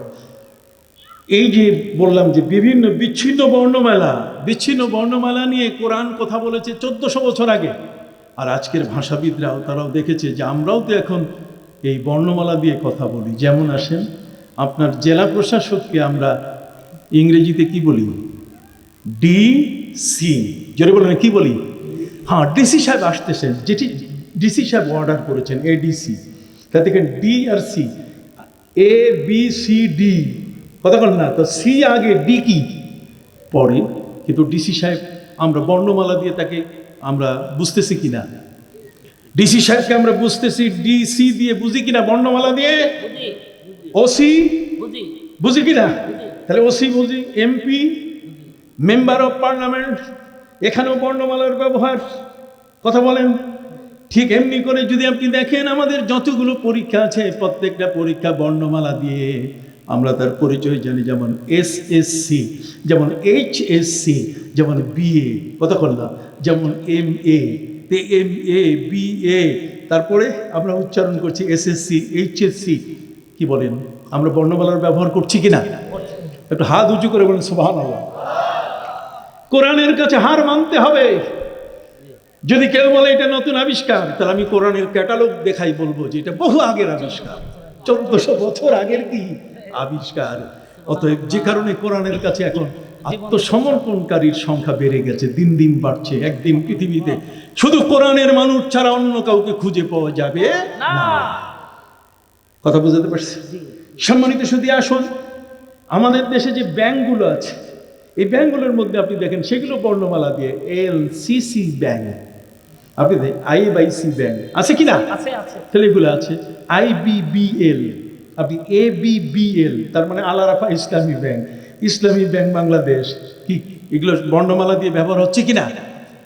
আসেন বাংলাতে, বাংলার মধ্যে আ হ ম, আ খ ম, কথা বল না, এই ধরনের নামের শুরুতে বর্ণমালা ব্যবহার আছে কিনা? তাহলে বর্ণমালার ব্যবহার 1400 বছর আগে কে শিখিয়েছেন? আল্লাহ। কোরআন আমাদেরকে শিখিয়ে দিয়েছে। অতএব আজকালকার নতুন পণ্ডিত যদি বলে যে এটা একটা নতুন বিজ্ঞান, এটা বহু প্রাচীন বিজ্ঞান, যা আজের পবিত্র কোরআনের বাস্তবতা এবং তার সচলতা, কোরআন যে প্রতি মুহূর্তের জন্য একটি ব্যবহৃত গ্রন্থ, সে বিষয়টিকে অস্বীকার করার কোনো শক্তি নাই। সুবহানাল্লাহ বলেন। ভাইরা আমার, এই জন্য আল্লাহ পাক রব্বুল আলামিন বলেন আলিফ লাম রা, আলিফ লাম মিম রা, কিতাবুন আনজালনাহু ইলাইকা। আলিফ লাম রা যখন আপনি বলছেন, আলিফ লাম মিম রা যখন আপনি বলছেন, তখন এই বর্ণমালাগুলোর ব্যবহারই আপনি প্রমাণ করছে যে আল্লাহ তাআলা বর্ণমালা দিয়ে তিনি কথা বলেছেন। এই বর্ণমালার কি অর্থ তোমরা বলো? আলিফের কি অর্থ, লামের কি অর্থ? তোমরা তো মেম্বার অফ পার্লামেন্ট, এমপির অর্থ বাইর করতে পারছো, কিন্তু বাইর করে দেখি আলিফ লাম মিম। পৃথিবীর মহাপণ্ডিতরা পরাজিত হয়ে গেছেন, তারা বলছেন এটা আল্লাহ বা আল্লাহ রসুল ছাড়া কেউ জানে না। আল্লাহ ওয়া রাসূলু আ'লামু বিহি। সুবহানাল্লাহ বলেন। অতএব সম্মানিত সুধী, পবিত্র কোরআন মজিদ হলো পৃথিবীর মানুষের জন্য এমন একখানা আসমানি গ্রন্থ, যে গ্রন্থখানা থাকার কারণে এই পৃথিবীর কোনোদিন কোনো মানুষ আল্লাহর কাছে দাবি করবে না যে আল্লাহ কোরআন আর দরকার নাই, নতুন একখানা কিতাব দেন। কোরআন হচ্ছে এনাফ, এটাই হচ্ছে আমাদের জীবনের জন্য যথেষ্ট। কথা বল না। আমাদের প্রিয় নবী সাল্লাল্লাহু আলাইহি ওয়াসাল্লাম হলেন এমন এক মহানবী, এমন এক মহা জ্ঞান ভাণ্ডারের রসুল, যে মহান নবী সাল্লাল্লাহু আলাইহি ওয়াসাল্লামের জ্ঞানের ভাণ্ডার কত বড়! এই জ্ঞানের ভাণ্ডার নিয়ে কবিতা লিখতে লিখতে কলমের কালি শেষ হয়ে গেছে, কিন্তু নবীর জ্ঞান ভাণ্ডারের বিবরণ দেওয়া শেষ হয় নাই। শেষ পর্যন্ত কবিরা আত্মসমর্পণ করে একটি কবিতা লিখেছে। সুবহানাল্লাহ বলেন। সেই কবিতাটা হলো লা ইউমকিনুস সানাউ কামা কানা হাক্কুহু বাদাজ খুদা বুজুর্গ তুই কিসসা মুখতাসার বালাগাল উলা বিকামালিহি কাশাফাদ দুজা বিজামালিহি হাসুনাত জামিউ খিসালিহি সাল্লু আলাইহি ওয়া আলিহি। কবি বলেন লা ইউমকিনুস সানা, হে নবী আপনার প্রশংসা করা আমাদের কারো পক্ষে সম্ভব নয়। কতজনই কত চমৎকার করে নবীর সম্পর্কে কথা বলে নিজের ভাগ্যাকাশে সওয়াবের ভাণ্ডার তারা সেখানে আনার ব্যবস্থা করেছেন। আমরা তো নবীকে নিয়ে কথা বলি সিক্স প্যাক, নবীকে নিয়ে, নবীর পরিবার নিয়ে কথা বলি বুড়ি হয়ে গেছে, ইনট্যাক নয়, কথা বোঝেন নাই। আবার আলীকে মাতাল বলে। এই যে ভাষার মানে অসারতা, ভাষার ব্যবহার, কার কাছে কার সম্বন্ধে আপনি কি বলছেন? কে আমার নবী? কে নবীর জ্ঞানের ভাণ্ডার কতটুকু আমি আপনাদেরকে একটু বলি, বলবো।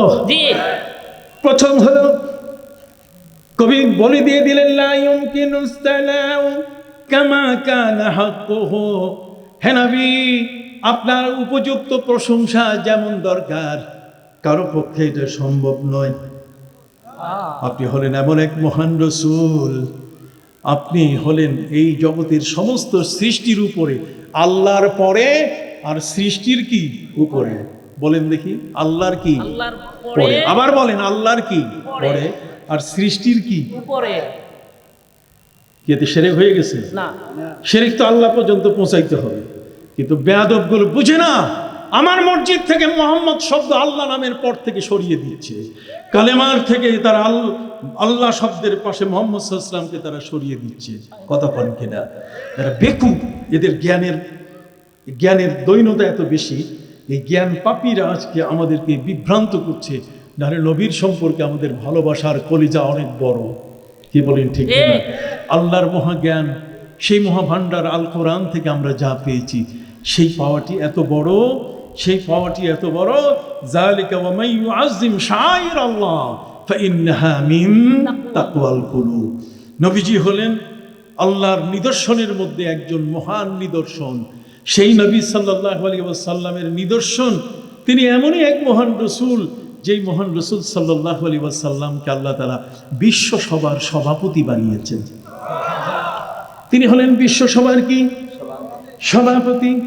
সৃষ্টির শুরুতে যাকে নিয়ে সমস্ত নবী এবং রসুলদের রূহগুলোকে সামনে নিয়ে আল্লাহ তাআলা বলেছিলেন, ওয়াইদ আখাযাল্লাহু মিসাকান নাবিয়্যিনা লামা আতাইতুকুম মিন কিতাবিন ওয়া হিকমা সুম্মা জাআকুম রাসূল।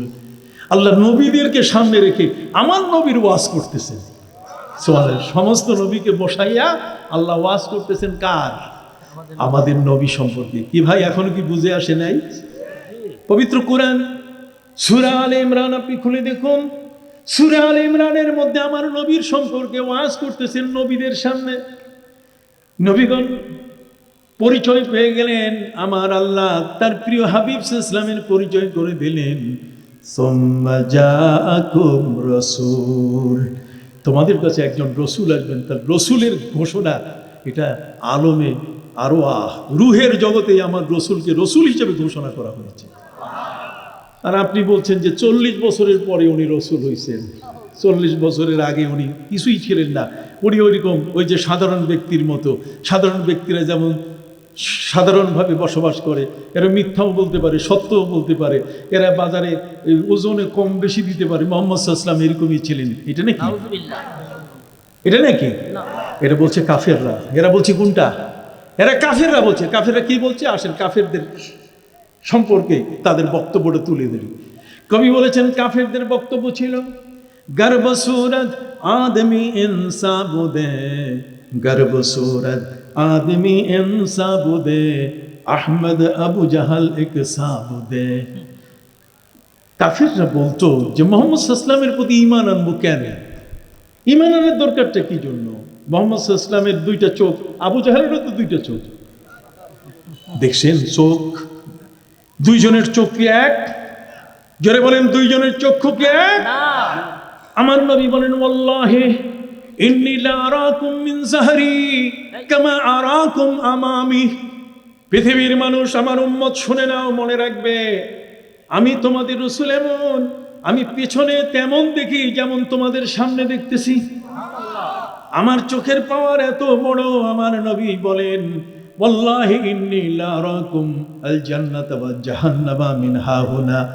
আমি যখন জায়নামাজে দাঁড়াই তখন আল্লাহর জান্নাত জাহান্নাম আমি দেখতে পাই। তা আল্লাহর জান্নাত জাহান্নাম যে রসুল দেখতে পান, আর সেই রসুলের সাথে আবু জাহালের চোখ কি এক? হাত উঁচু করে বলেন, চক্ষু কি এক?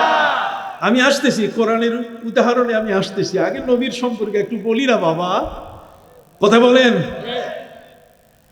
ওমর ইবনে আব্দুল আজিজ, তিনি ছিলেন দ্বিতীয় ওমর, উমাইয়া খলিফার প্রথম যিনি দ্বিতীয় ওমর ছিলেন, ওমর ইবনে আব্দুল আজিজ। উনি একজন বক্তার বক্তৃতা শুনতেছেন।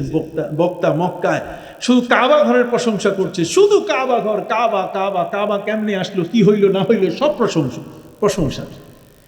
ওমর ইবনে আব্দুল আজিজ বক্তাকে ধরে ফেললেন হাত, যে তোমার বক্তৃতা স্টপ। কথা বুঝে গেছে? Stop your lecture. খবরদার, একটা শব্দ বলতে পারবে না। কেন? যে তুমি শুধু মক্কার প্রশংসা করছো, তুমি মদিনা চোখে দেখো না? মদিনায় যে মক্কা, যিনি এই মক্কার মর্যাদা যার কারণে বেড়ে গেছে, যেই কাবা ঝুঁকে পড়েছে নবীর জন্মে তার জন্মস্থানের দিকে, কন্যা সুবহানাল্লাহ। যেই কাবা প্রিয় নবী সাল্লাল্লাহু আলাইহি ওয়াসাল্লামের জন্য পাগল ছিল, কথা বল না, সেই কাবা, ওই কাবার প্রশংসা, নবীর প্রশংসা তুমি শুনো নাই? নবীর প্রশংসা করতে জানো না? সুবহানাল্লাহ বলেন।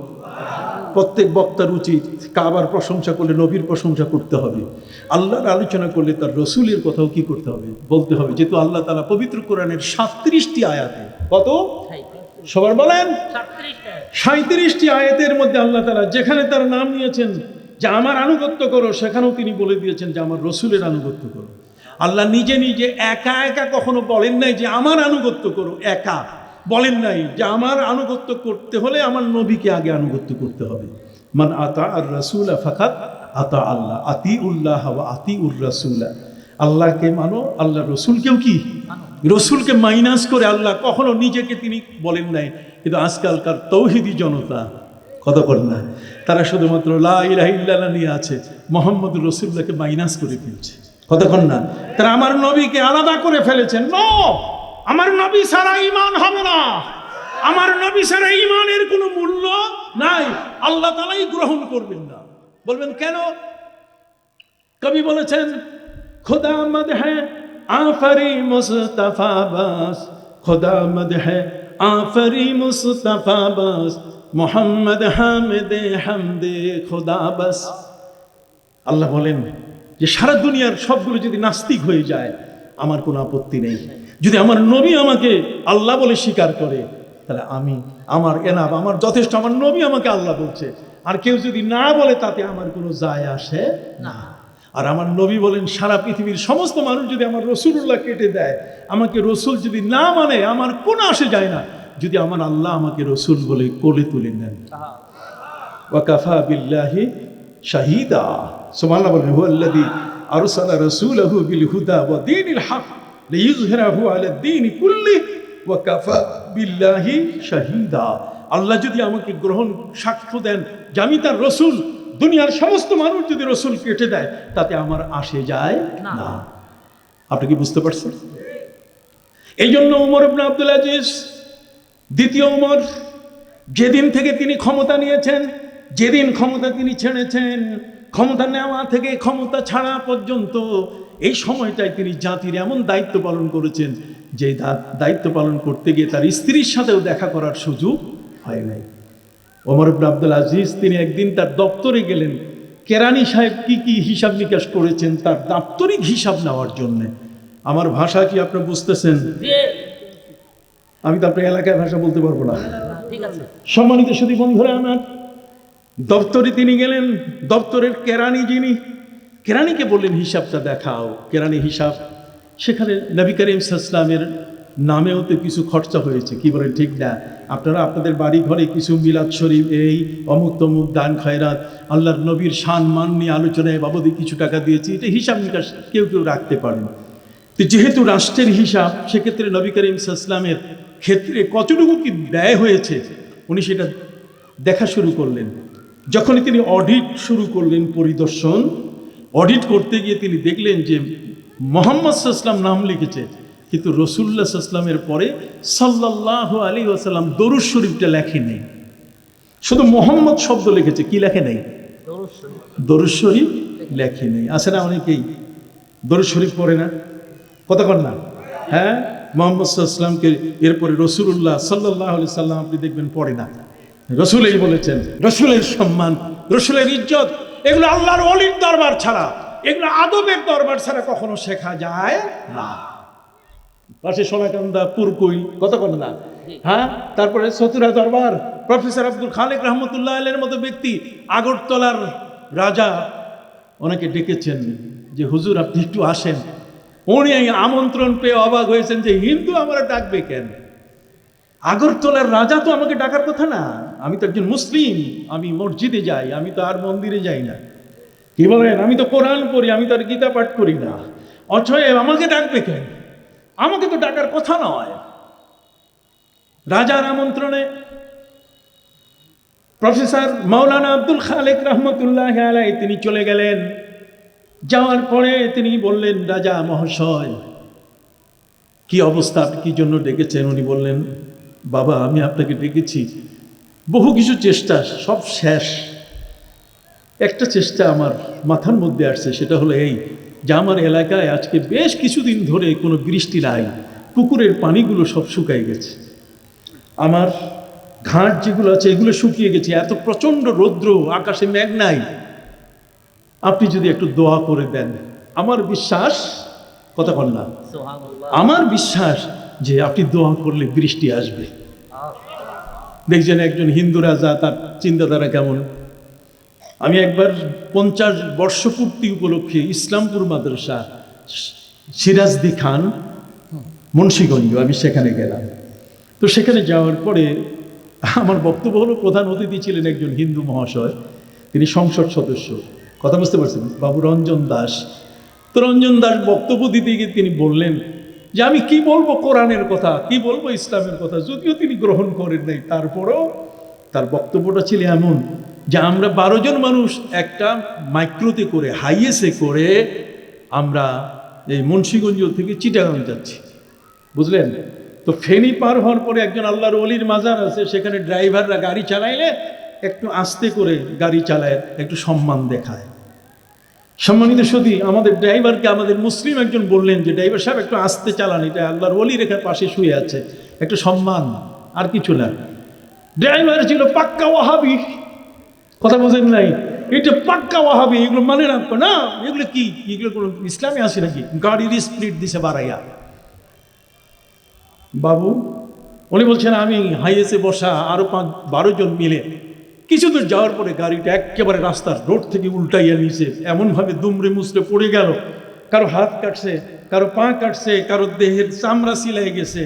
আমি কি করব ওই মুহূর্তে, আমার কোনো কিছুই মনে নাই, খালি একটা মনে যে মুসলমানের ওয়াজে যাইতে যাইতে আমার সবাই ওয়াজ করতে গিয়ে একটা জিনিস মুখস্থ হয়েছে, লা ইলাহা ইল্লা আনতা সুবহানাকা ইন্নী কুনতু মিনাজ জালিমিন, এটা মুখস্থ ছিল। আমি ওইটা পড়া শুরু করলাম, লা ইলাহা ইল্লা আনতা সুবহানাকা ইন্নী কুনতু মিনাজ জালিমিন। বাবু পড়তেছে এইটা। বাবু বললেন আমি কি বলবো, আমি তো কসম কিভাবে করে জানি না, কিন্তু ওই গাড়ির মধ্যে সবাই ইনজুর হয়েছে, সবার কারো মাথা ফাটছে, কারো হাত ভাঙছে, কারো ঠ্যাং ছিল্লে গেছে, কত কিছু হয়ে গেছে, কিন্তু আমার কিছুই হয় নাই। লা ইলাহা ইল্লা আনতা সুবহানাকা ইন্নী কুনতু মিনাজ জালিমিন পড়ার কারণে। কথা বুঝতে পারছেন? এখন তাকে ইসলামের দাওয়াতটা দেওয়া উচিত কিনা? তাই বললাম পাশে থেকে, বাবু বাকিটা কইয়া ফেলেন। একটু পরে আপনি থামেন। তার মানে আপনারা খলিফা মনসুরের নাম শুনেছেন কিনা? খলিফা মনসুর আব্বাসী, এই যে বাগদাদের রূপকার খলিফা মনসুর। খলিফা মনসুর একবার একটা সভা ডাকলেন, সেই সভার মধ্যে শ্রোতা সব মুসলমান আর বক্তা সব বেঈমান। কত বললেন? ওয়াইজ যারা, বক্তা যারা, সব কি বেঈমান, ঠাকুর, সন্ন্যাসী, পাদ্রী, কতক্ষণ না, এগুলো দিয়ে ভর্তি করছে, আর শ্রোতা সব কি মুসলমান। আপনি চিনতে পারছেন একটা ব্যতিক্রম ধর্মী সভা, যে সবার মধ্যে শ্রোতারা হলেন সব মুসলমান আর বক্তারা হলেন সব কি বেঈমান। সাবজেক্ট লেখা আল কোরআন। আজকে এই হিন্দু সন্ন্যাসী, ঠাকুর, কতক্ষণ না, পাদ্রী সাহেব, বাহাই সাহেব, এরা যারা যে ধর্মের আছেন প্রত্যেকেই তারা কোরআন সম্পর্কে বক্তব্য দেবেন। দেখি তাদের নলেজ কতটুকু। এক এক করে সবার বক্তব্য শেষে ইহুদির বক্তব্য। ইহুদি গুরুর বক্তব্য যখন চলছে, সেই বক্তব্য দিতে গিয়ে এত চমৎকার কোরআন সম্পর্কে বক্তব্য দিয়েছে যে খলিফা মনসুর অ্যাস্টনিশড হয়ে গেছেন, অবাক হয়ে গেছেন যে একজন ইহুদি কোরআনের এত তথ্য জানে। উনি খাস কামরায় তাকে ডেকে এনে বলেন যে আজকে আপনার বক্তব্যে মনে হয়েছে আপনি 15-16 আনা মুসলমান, খালি শিখি বাকি আছে, নড়াচড়া করতেছে বেঈমানিটা। আপনি ওইটা আস্তে করে বাদ দেন, রাষ্ট্রের সবচেয়ে বড় পদটা আপনাকে আমি দিয়ে দিব। ইহুদি বলে উঠল, জাহাপনা আপনি আমাকে ক্ষমা করবেন, আমি বক্তৃতা দেওয়ার জন্য বক্তব্য দিয়েছি, মুসলমান হওয়ার জন্য আমি বক্তব্য দেই নাই। উনি বলেন তাহলে খাম নাও, যাও। তার সম্মানী দিয়ে দিয়েছেন, অনারিয়াম দিয়ে দিয়েছেন, সম্মানী নিয়ে সে চলে গেছে। 1 বছর পরে এই ইহুদি খলিফা মনসুরের কাছে এসে বলছে, জাহাপনা আপনার কাছে আমার বিনয়ের সাথে অনুরোধ, আমি একটু কালেমা পড়তে চাই, আমি একটু মুসলমান হতে চাই। উনি বললেন শোনো, সেদিন তোমার জন্য যে অফার দিয়েছিলাম, কি মনে আছে কিনা? সেদিন তোমার জন্য যে অফার দিয়েছিলাম, রাষ্ট্রের সবচেয়ে বড় পদটা আমি তোমাকে দেব, কিন্তু আজকে তো এটা আমার হাতে নাই, আমি তো তোমাকে দিতে পারবো। কয় স্যার কিচ্ছু লাগবে না, খালি আপনি কলেমাটা আমারে পড়াই দেন। কলেমা পড়তে গেলে কি লাগে? আমি শুনছি গোসল করা লাগে, আমি গোসল করবো কেমনে, এইটা বলে দেন। খলিফা মনসুর বলেন ঠিক আছে, আমি তোমাকে কালেমা পড়াবো, গোসল দিয়ে তারপর তোমার মুখের উপরে কালেমা জারি করার ব্যবস্থা করে দেব, কিন্তু আমি তোমার কাছে জানতে চাই যে তোমার এই মনের পরিবর্তনটা হলো কেন? সুবহানাল্লাহ। তুমি যে নতুন করে কলেমা পড়তে, সেদিন তো সহজ ছিল, আজকে যে তুমি কষ্ট করে আসলে, বহু চিন্তা ভাবনা করে, তোমার মনটা পরিবর্তন হলো কিভাবে? কয় স্যার, কলম দেখাইয়া বলছে, স্যার আমি একজন পণ্ডিত মানুষ, আমি বাইবেল, আমি তৌরাত, ওল্ড টেস্টামেন্ট, নিউ টেস্টামেন্ট, এগুলো সব একের পর এক লেখে লেখে আমার লাইব্রেরিতে আমি স্তূপ করেছি। কথা বলে না, আমি শ্রী ভগবত গীতা থেকে, অথর্ব বেদ থেকে সবগুলো আমি একের পর এক সবগুলো আমি রেখে দিয়েছি। এগুলো স্যার আমি অবসরে বিক্রি করি আমার লাইব্রেরি থেকে। আমার মনে হলো যে শেষ পর্যন্ত মুসলমানের কোরআনটা লেখেও একটু মানুষকে দেই, সাপ্লাই দেই, এটা পড়ুক মুসলমানরা।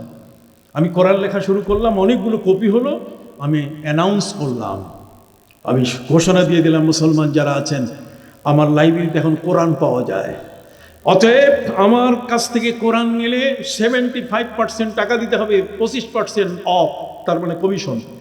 100 টাকার জিনিস 75 টাকায় পাওয়া যাবে। মুসলমানরা আসা শুরু করলো, খবর পেয়ে আমার লাইব্রেরিতে। স্যার আসার পরে উল্টাইয়া এপিড উপিড দেখে থুইয়া চলে যায়, নেয় না। আমি দেখলাম একটাও বিক্রি হচ্ছে না, তখন আমি পার্সেন্টেজ কমাই দিলাম। আমি যে 50 ভাগ অফ, তার মানে 50 টাকা দিলেই হবে। স্যার লোক আসলো দেখতেছে কিন্তু নেয় না। এরপরে আমি বললাম যে 75%, 70% অফ কমিশন, 25 টাকা দিলেই হবে। স্যার তারপরও নিল না। এরপরে কইলাম আসো, মাংনা দিলাম, দেও। মাংনা যখন দিলাম এমনি এমনি ফ্রি। তারপরে দেখে উল্টাই বেল্টাইয়া চলে গেল, নেয় না।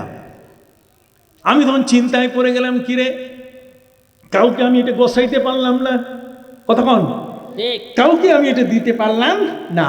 তো দিতে না পারার পেছনে কারণটা কি?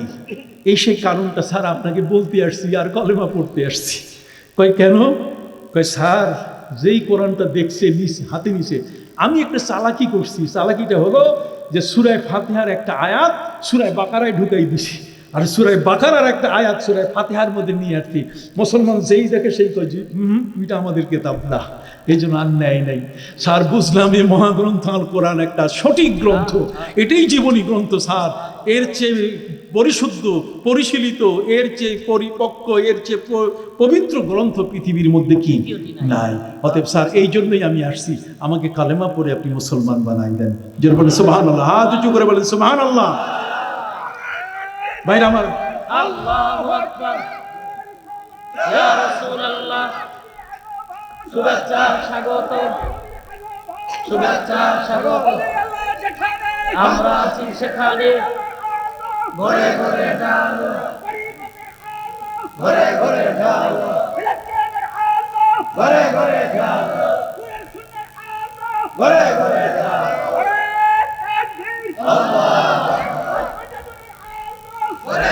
হাজিরিন বসেন, মাশাআল্লাহ, সম্মানিত শ্রোতা। অতএব আজকের যারা কোরআনকে নিয়ে কথা বলে, কোরআনের বিষয় নিয়ে যারা কথা বলে, নবীকে নিয়ে যারা কথা বলে, তাদেরকে চিন্তা ভাবনা করার প্রয়োজন আছে কিনা? আছে কিনা? আলা কুল্লি জি ইলমিন আলিমুন, জাননেওয়ালার উপরে কি জাননেওয়ালা আছে। তুমি যদি বলো ফাকুল্লি মাইয়াদ্দাই ফালসাফাতান হাফাজতা শাইয়ান ওয়া গাবাত আনকাল আশিয়াও, যদি তোমাকে কেউ বলে আমি সব জানি, তাহলে তুমি তাকে বলো তুমি কিছুই জানো না। পৃথিবীর এখন কোটি কোটি কোটি, বিলিয়ন ট্রিলিয়ন, এর চেয়ে বড় বড় জ্ঞান ভাণ্ডার তোমার থেকে এখনো আলাদা হয়ে আছে, তুমি তার পাশেও যেতে পারো না। এই জন্য আশিকদের চক্ষু আরেক রকম। ওমরে ফারুকের চক্ষু 900 মাইল দূরে চলে গেছে, আর আমার চক্ষু 8 মাইল দূরে যায় না। মাঝখানে এরকম একটা বাধা আসলে আর আমি দেখি না। আর ওমরে ফারুক যখন খুতবা দিলেন জুমার দিনে, তখন তিনি খুতবায় বললেন ইয়া সারিয়া জাবাল আল জাবাল। সারিয়া সেনাপতির নাম। সারিয়াকে নাম ধরে বললেন রে সারিয়া, আল জাবাল আল জাবাল। 900 মাইল দূরে, 900 কিলোমিটার দূরে, মাইল নয়, 900 কিলোমিটার দূরে সেখানে সৈন্যরা বিপদে পড়েছে। কমান্ডার তিনি দিশা পাচ্ছেন না কি করবে। হযরত ওমর জুমার দিনে তিনি খুতবা দিচ্ছেন, আর ওই সময় তার দৃষ্টি চলে গেল 900 কিলোমিটার দূরে ইরানের নাহাবান্দ এলাকায়। আমি সেখানে গেছি, ইরাকের নাহাবান্দ এলাকায়। তিনি সৈন্যদের বললেন, সেনাপতিকে বললেন পাহাড়ের পথ ধরো। নামাজ শেষ হওয়ার পরে হযরত ওমরে ফারুক রাদিয়াল্লাহু তাআলাকে জিজ্ঞাসা করা হলো, ওমর আজকের আপনার খুতবার ভাষা ঠিক ছিল না, আগে পরের মিল নাই, এখানে কোনো সেনাপতি, কোনো সৈন্য কেউ নাই, আপনি কাকে বললেন পাহাড়ের পথ ধরো? ওমর বলছেন আমি যখন খুতবায় দাঁড়িয়েছি, খুতবা পড়তে এই ফাঁকে আমার দৃষ্টি চলে গেছে 900 কিলোমিটার দূরে। সেখানে আমার সৈন্যরা বিপদে পড়েছে, আমি সেই সৈন্যদেরকে পথ দেখাতে গিয়ে, কথা বুঝে গেছে, আমি এই শব্দটি উচ্চারণ করেছি।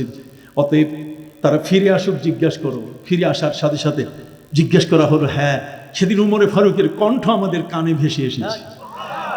ওই উমর যদি সেদিন কথা না বলতেন, পথ না দেখাতেন, আমরা বিপদগ্রস্ত হতাম। আল্লাহর ওলিদের ক্ষমতা আছে কিনা। অতএব প্রফেসর আব্দুল খালেক রহমতুল্লাহ আলাইকে ডেকে নিয়েছেন কে? হিন্দু রাজা, আগরতলার রাজা ডেকে নিয়ে বলছে, হুজুর বৃষ্টি নাই, একটু দোয়া করেন। হায় হায় হায়, বৃষ্টি নাই। বৃষ্টি কি ওনার হাতের জিনিস? এটা কি হাতের মোয়া নাকি? কথা বল না, হাতের মোয়া বুঝেন না? হ্যাঁ, এটা কি হাতের মোয়া নাকি যে বৃষ্টি উনি বানাই দিবেন? কিন্তু একটা আস্থা আছে। সহিহ মুসলিমের হাদিসের মধ্যে এসছে, আমার প্রিয় নবী সাল্লাল্লাহু আলাইহি ওয়াসাল্লাম বলেন, ওয়া ইন্না মিন ইবাদিল্লাহি মান লাউ আকসামা আলাল্লাহি লা আবাররা। আল্লাহর এমন কিছু বান্দা জমিনে আছেন, যা বলবেন আল্লাহ সাথে সাথে কবুল করে ফেলেন। যা বলবেন, ওয়া ইন্না মিন ইবাদিল্লাহি মান লাউ আকসামা আলাল্লাহি লা আবাররা। যদি বলে ফেলেন আল্লাহর ওলি যে এটা হতে হবে, তাহলে সাথে সাথে কি আল্লাহ কবুল করবেন। বড় পীর আব্দুল কাদের জিলানী রহমতুল্লাহ আলাইহির কাছে নবদম্পতি এসছে, 12 বছর সংসার করার পরে সে বলছে, হুজুর আমরা এ পর্যন্ত 3টা থালা বাইর করতে পারি নাই, কোনো সন্তান নাই। হুজুর আপনি আমাদের জন্য দোয়া করেন। বড় পীর আব্দুল কাদের জিলানী রহমতুল্লাহ আলাইহি বলেন, শোনো, দোয়া তো করবো, কিন্তু আমি দোয়া করতে গেলে এর আগে দোয়াটা আল্লাহ কবুল করবেন কিনা এটা একটু যাচাই করে নিব। কি করে নিব? যাচাই করব। যাচাই করার জন্য আল্লাহর ওলিদের 3টা সবক পালন করতে হয়। কয়টা? একটু সবাই বলেন না, কয়টা? 3টা, যেটা মোরাকাবার সবক। একটা হচ্ছে আলিম, একটা হচ্ছে সামি, একটা হচ্ছে বাসির। আলিম মানে আমি যা কিছু করছি সব আল্লাহ জানেন, আমি যা কিছু করছি সব দেখেন, আমি যা কিছু বলছি সব শুনেন। কথা বল না, আমি যা করি, আমি যা পড়ি, আমি যা বলি, কে দেখেন, কে শুনেন? আল্লাহ। জানেন কে? কিরকম জানেন? وَيَعْلَمُ خَائِنَةَ الْأَعْيُنِ وَمَا تُخْفِي الصُّدُورُ। বান্দা চোখের টিপ্পনি যখন মারো, কেউ বুঝে না তোমার টিপ্পনি, আমি আল্লাহর ক্যামেরায় ধরা পড়ে যায়। তোমার অন্তরের ভিতরে কার জন্য কি পরিকল্পনা গ্রহণ করেছো কেউ জানে না, আমি জানি। শুধু তাই নয়, ইয়ালামু মা ইয়ালিজু ফিল আরদি ওয়া মা ইয়াখরুজু মিনহা ওয়া মা ইয়ানজিলু মিনাস সামাই ওয়া মা ইয়ারুজু ফিহা। বড় করে বলুন সুবহানাল্লাহ। আল্লাহ বলেন, আকাশ থেকে বৃষ্টি পড়লে মাটিতে যে বৃষ্টিটা শুকিয়ে যায়, আমার ভাষা বুঝেন? মাটিতে পড়ার পরে মাটিটা বৃষ্টিটা চুষে নেয় না? আল্লাহ বলছেন, কত গ্যালন আকাশের বৃষ্টির পানি চুষে নিছে, তোমার কাছে হিসাব নাই, আমি জানি, আমার কাছে হিসাব আছে। কাজে বি কেয়ারফুল, সাবধান। তোমার জমিটার মধ্যে যে পানি আমি আকাশ থেকে দিছি, কত গ্যালন পানি তোমার জমিনে চুষে আছে, আর সেখান থেকে তুমি ফসল উৎপাদন কইরা কর্নেলিয়াস মারি হইয়া মস্ত পাকাইয়া তুমি আমার কথা স্মরণ করো না। কথা বুঝেন নাই? তুমি আমাকে ভুলে গেছো। আল্লাহ বলেন, ইয়ালামু মা ইয়ালিজু ফিল আরদি ওয়া মা ইয়াখরুজু মিনহা। তুমি নলকূপ করেছো, গভীর নলকূপ, নলকূপ থেকে কত গ্যালন পানি তুমি উঠালে, কত পানি পড়ে গেল, তোমার কাছে হিসাব নাই। ওয়া মা ইয়ানজিলু মিনাস সামা, আকাশ থেকে কত ফোঁটা বৃষ্টি, কত মিলিমিটার বৃষ্টি পড়লো, তাও তোমার জানা নাই। কথা বল না, আমি জানি। ওয়া মা ইয়ারুজু ফিহা, আর কত পানি বাষ্প হয়ে আকাশে উড়ে গেল, সেটা তোমার কাছে হিসাব নাই। হিসাব কার কাছে? সুবহানাল্লাহ বলবেন না? তাহলে সেই আল্লাহকে আপনি কি বলতে পারেন যে আমার খবর তিনি রাখেন না? আল্লাহ খবর রাখেন কি না? আল্লাহ খবর রাখেন। খবর না রাখলে ওই বদরের যুদ্ধে 5000 ফেরেশতা পাঠাই দিতেন না। কথা কন না, খবর রাখেন। মুসা নবী আল্লাহর কাছে বলছেন যে আল্লাহ, আমি আর আমার ভাই দুইজনের সাথে ফেরাউন যুদ্ধ করবে। মাবুদ, 2 ভাইয়ে লাঠি একটা, এই যুদ্ধে তো জয়লাভ করা বড় কঠিন।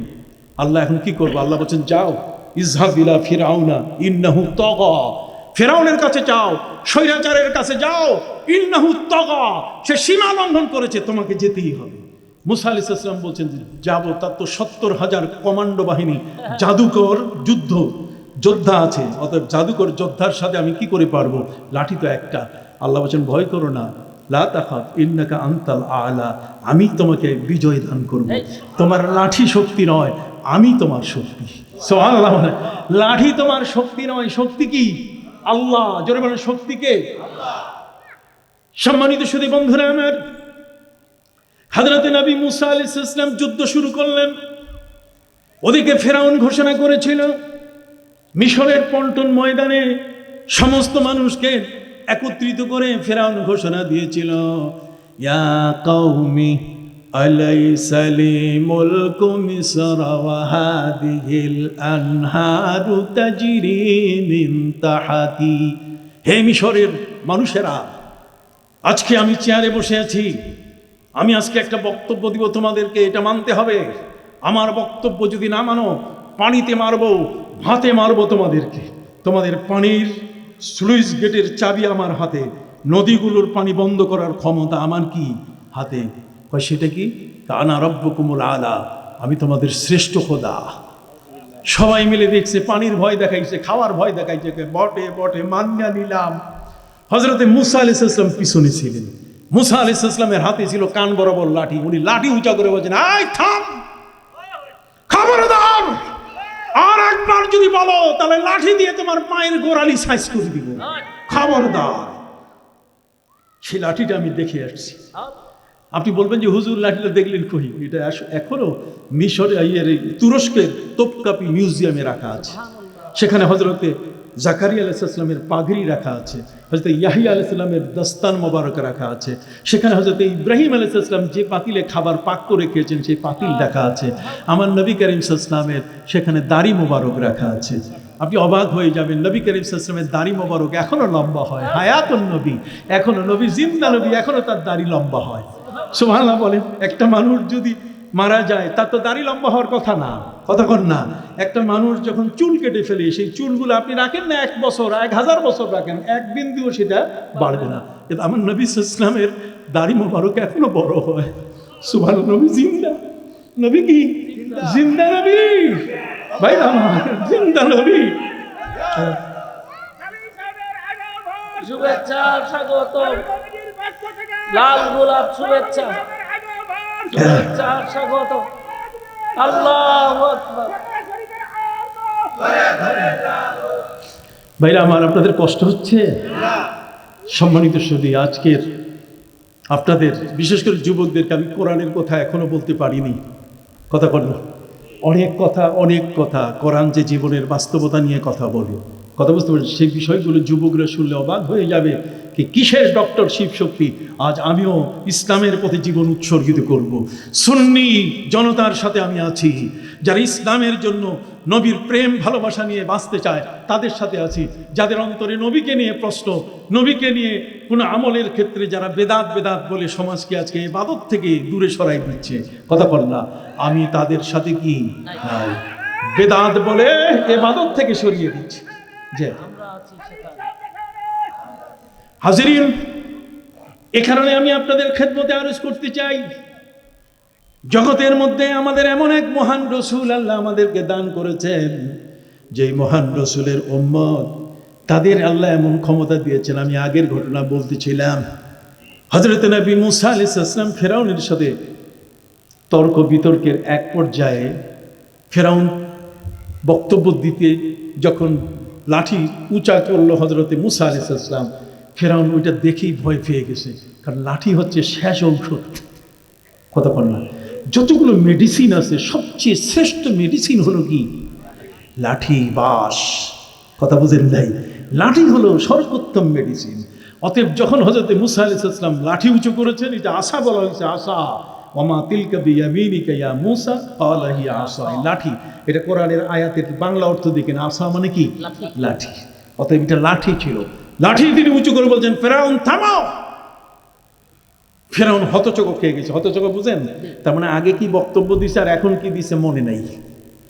এখন সে জাতিকে বলছে, জাতি আগের বক্তব্য শেষ, ওটা এখন কার্যকর হবে না। আমি এখন জানতে চাই যে আমার প্রতিবাদ করলো কে, এই লোকটাকে একটু পরিচয় করায় দাও।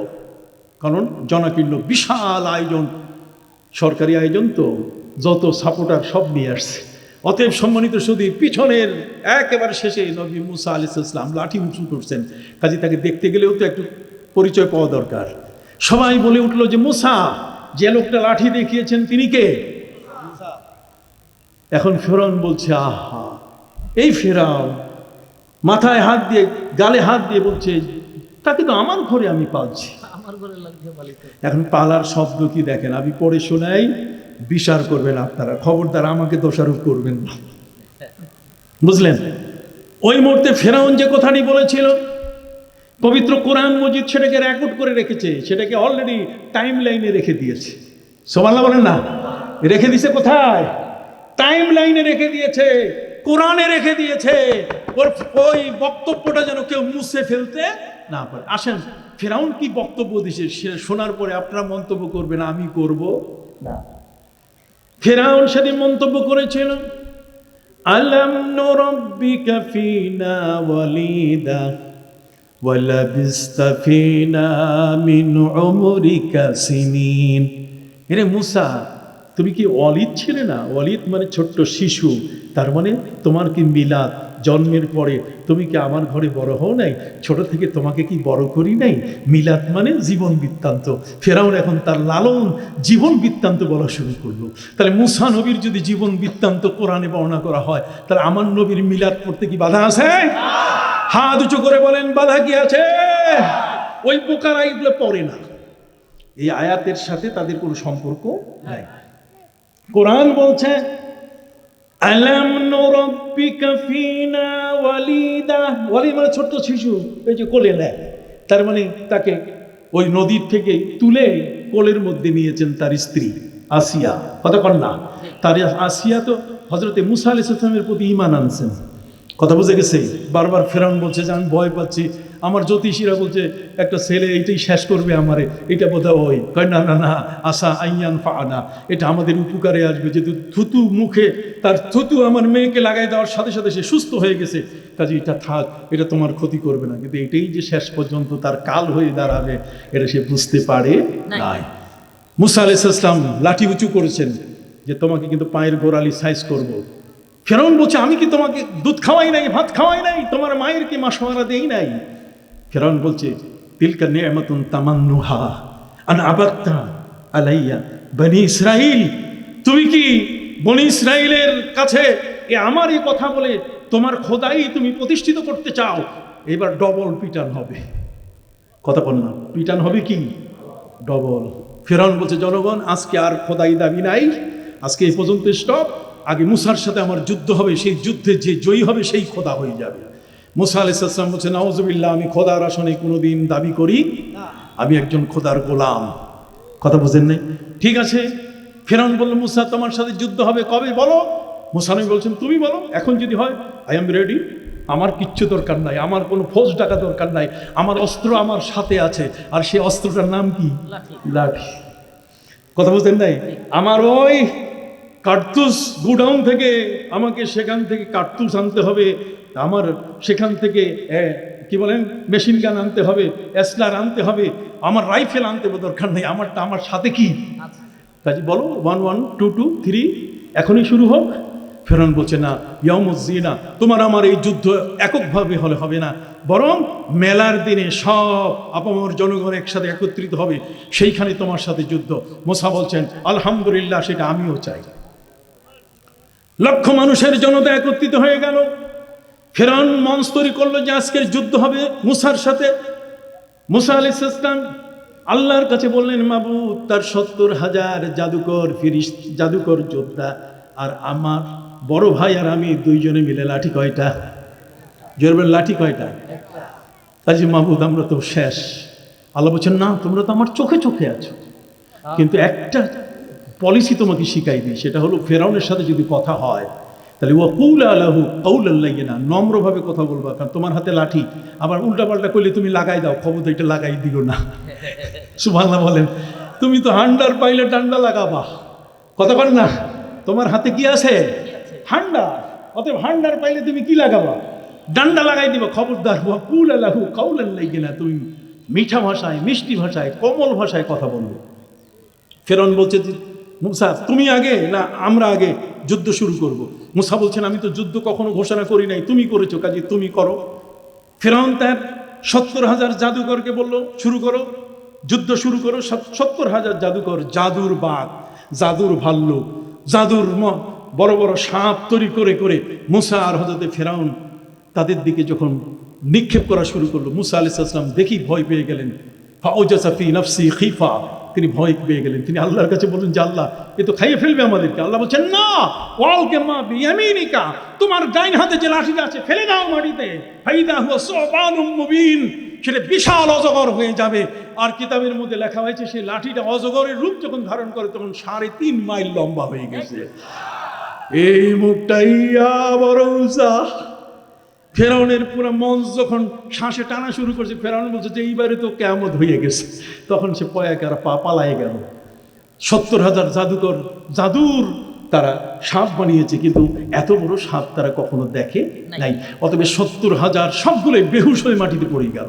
একটাও এখন কমান্ডো বাহিনীর কেউ পায়ে দাঁড়ানো নাই, সবগুলো অচেতন, কথা বল না, সবগুলো এখন কি অজ্ঞান অবস্থায়। আল্লাহ জিবরিল আমিনকে বললেন যে এখন ওয়াইফাই চালু করে দাও, ওদের মাথার সাথে নেটওয়ার্ক চালু করে দাও, জান্নাতের ওয়াইফাই লাগাই দাও, যাতে এই 70,000 জাদুকর এই অচেতন অবস্থায় যেন আল্লাহর জান্নাত দেখা শুরু করে।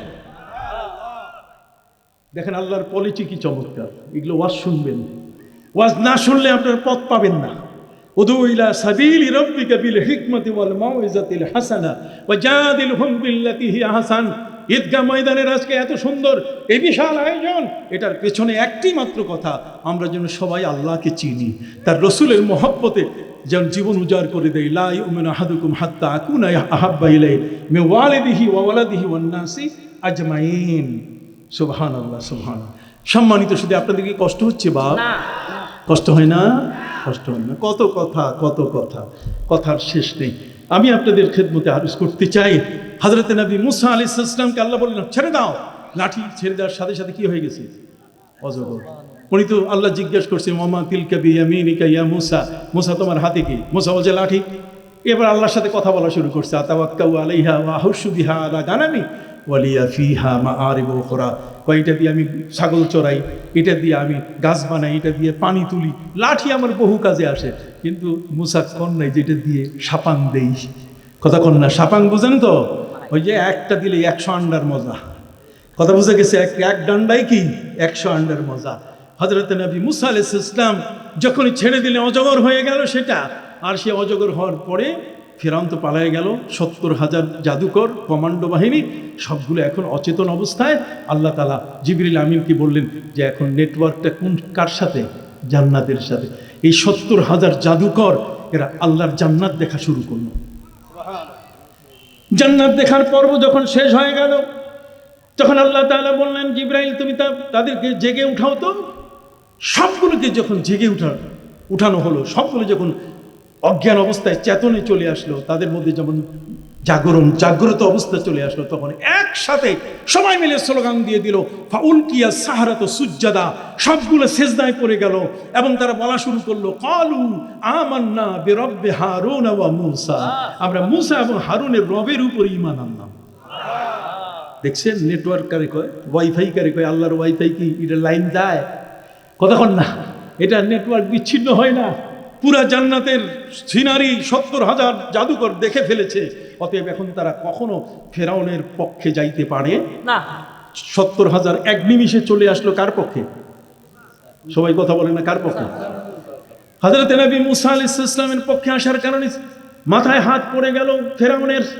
রাত্রবেলায় 3 বাহিনী প্রধানকে ডাকলো, সেনাবাহিনী, বিমান বাহিনী, নৌবাহিনী প্রধান 3 দলকে ডেকে 3 দলের প্রধানকে ডেকে বলছে যে আজকের রাতে এই মুসা আর মুসার ভক্ত আমার সৈন্য যারা ওই পাশে গেছে এগুলোকে সব কচু কাটা করতে হবে, একটাকেও রাখা যাবে না। তোমরা বলো।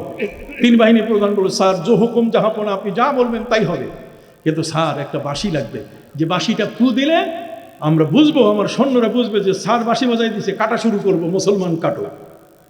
ফেরাউন বলছে এত বড় বাঁশি পাবো কই? স্যার তাহলে এটা হবে কিভাবে? ফাঁসির আসামি যে রায় দিয়েছে তার নিজে ওখানে উপস্থিত থেকে একটা লাল কাপড় ফেলে ফিতা লাল একটা রুমাল ছেড়ে দেওয়ার সাথে সাথে ফাঁসি কার্যকর হয়। স্যার মুসলমানগুলোকে কাটতে গেলে আপনার একটা বাঁশি ফুঁকাইতে হবে। ফেরাউন বলল যে বাঁশি বহু কষ্ট করে একটা বানাইছি, কি? সেটা হলো ফজরের সময় মুরুগ যখন কুকুরু কুক দিবে তখন মনে করবো যে এটাই আমার বাঁশি, আর বাঁশি দরকার নাই। কুকুরু কুক শোনার সাথে সাথে মুসলিম কাটা শুরু করবে।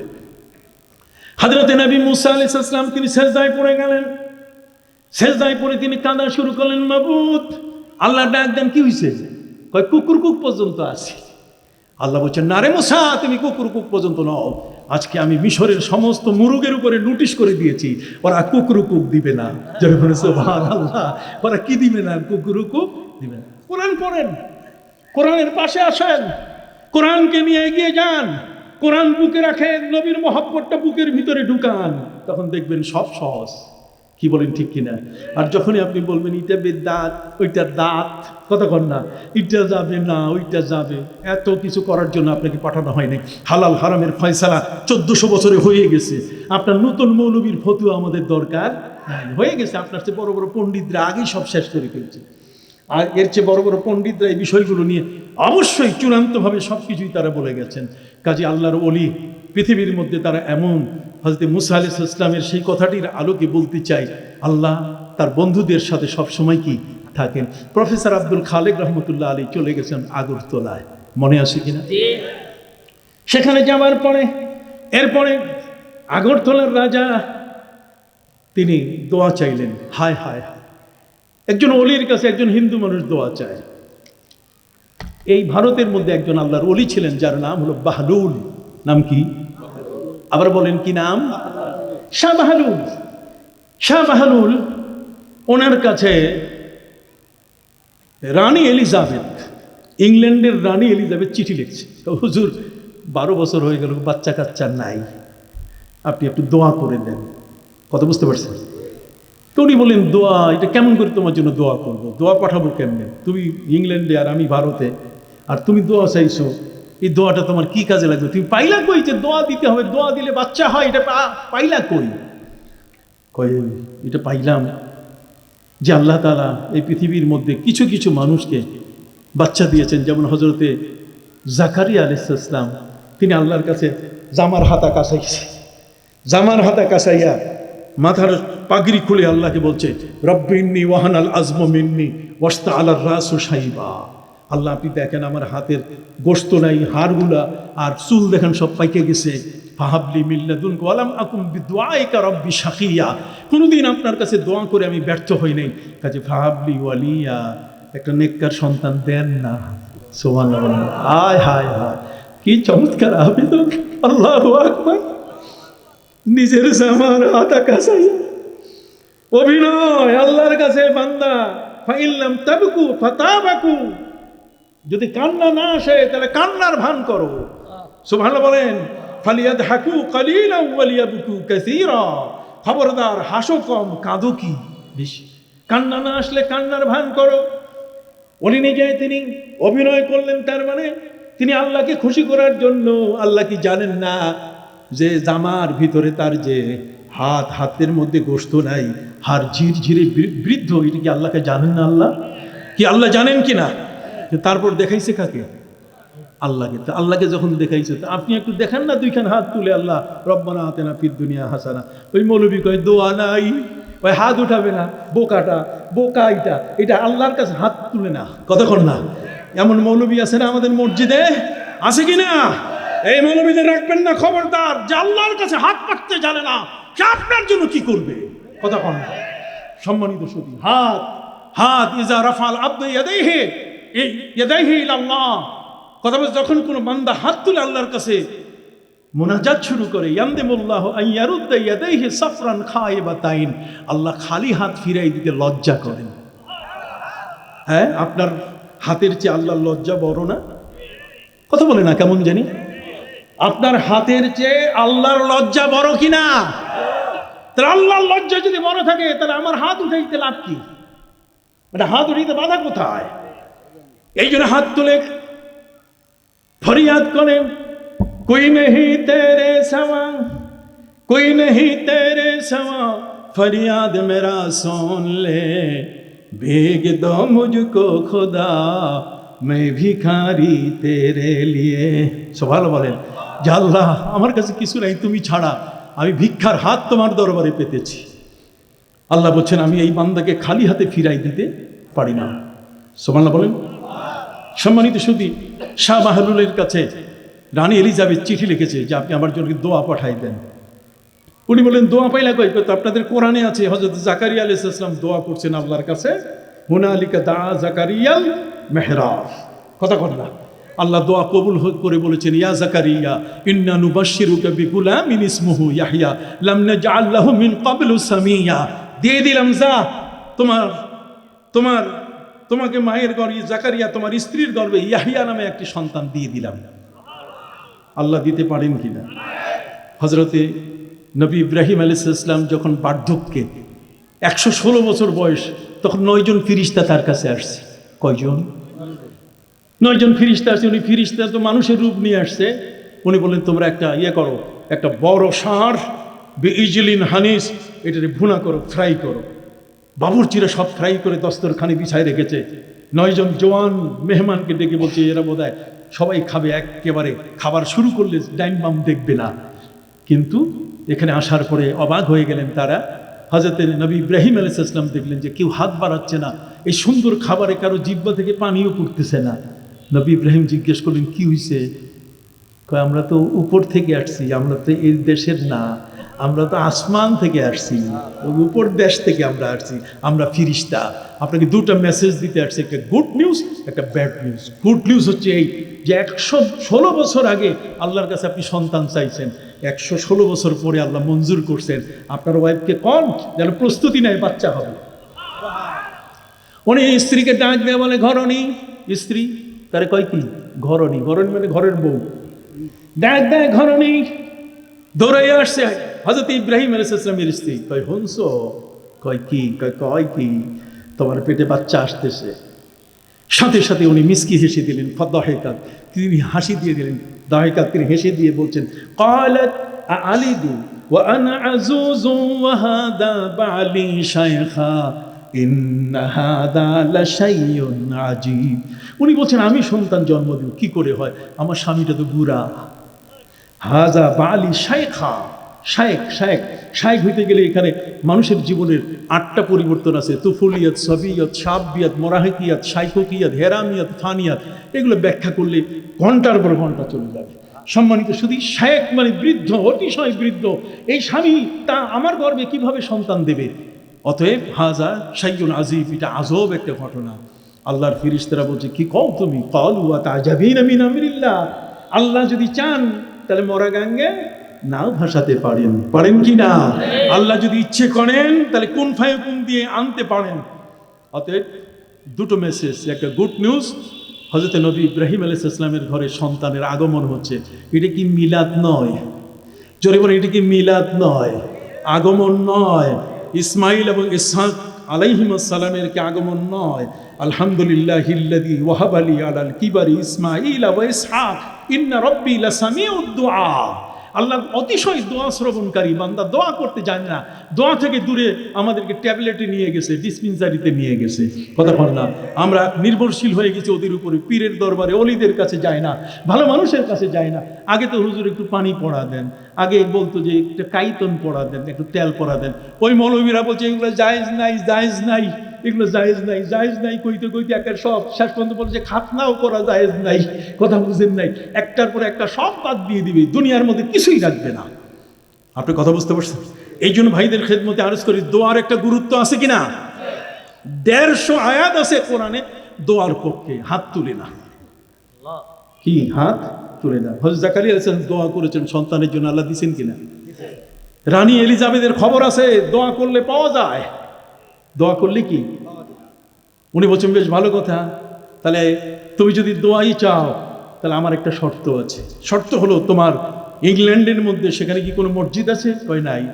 কয় তুমি একটা মসজিদের জায়গা দাও আর আমি ফু পাঠাই দিব। কি পাঠাই দিবেন? মানে ফু পাঠাবেন কেমনে? ফু পাঠাইলে যে আমি যদি এখান থেকে ফু দিয়ে যাবে কদ্দূর?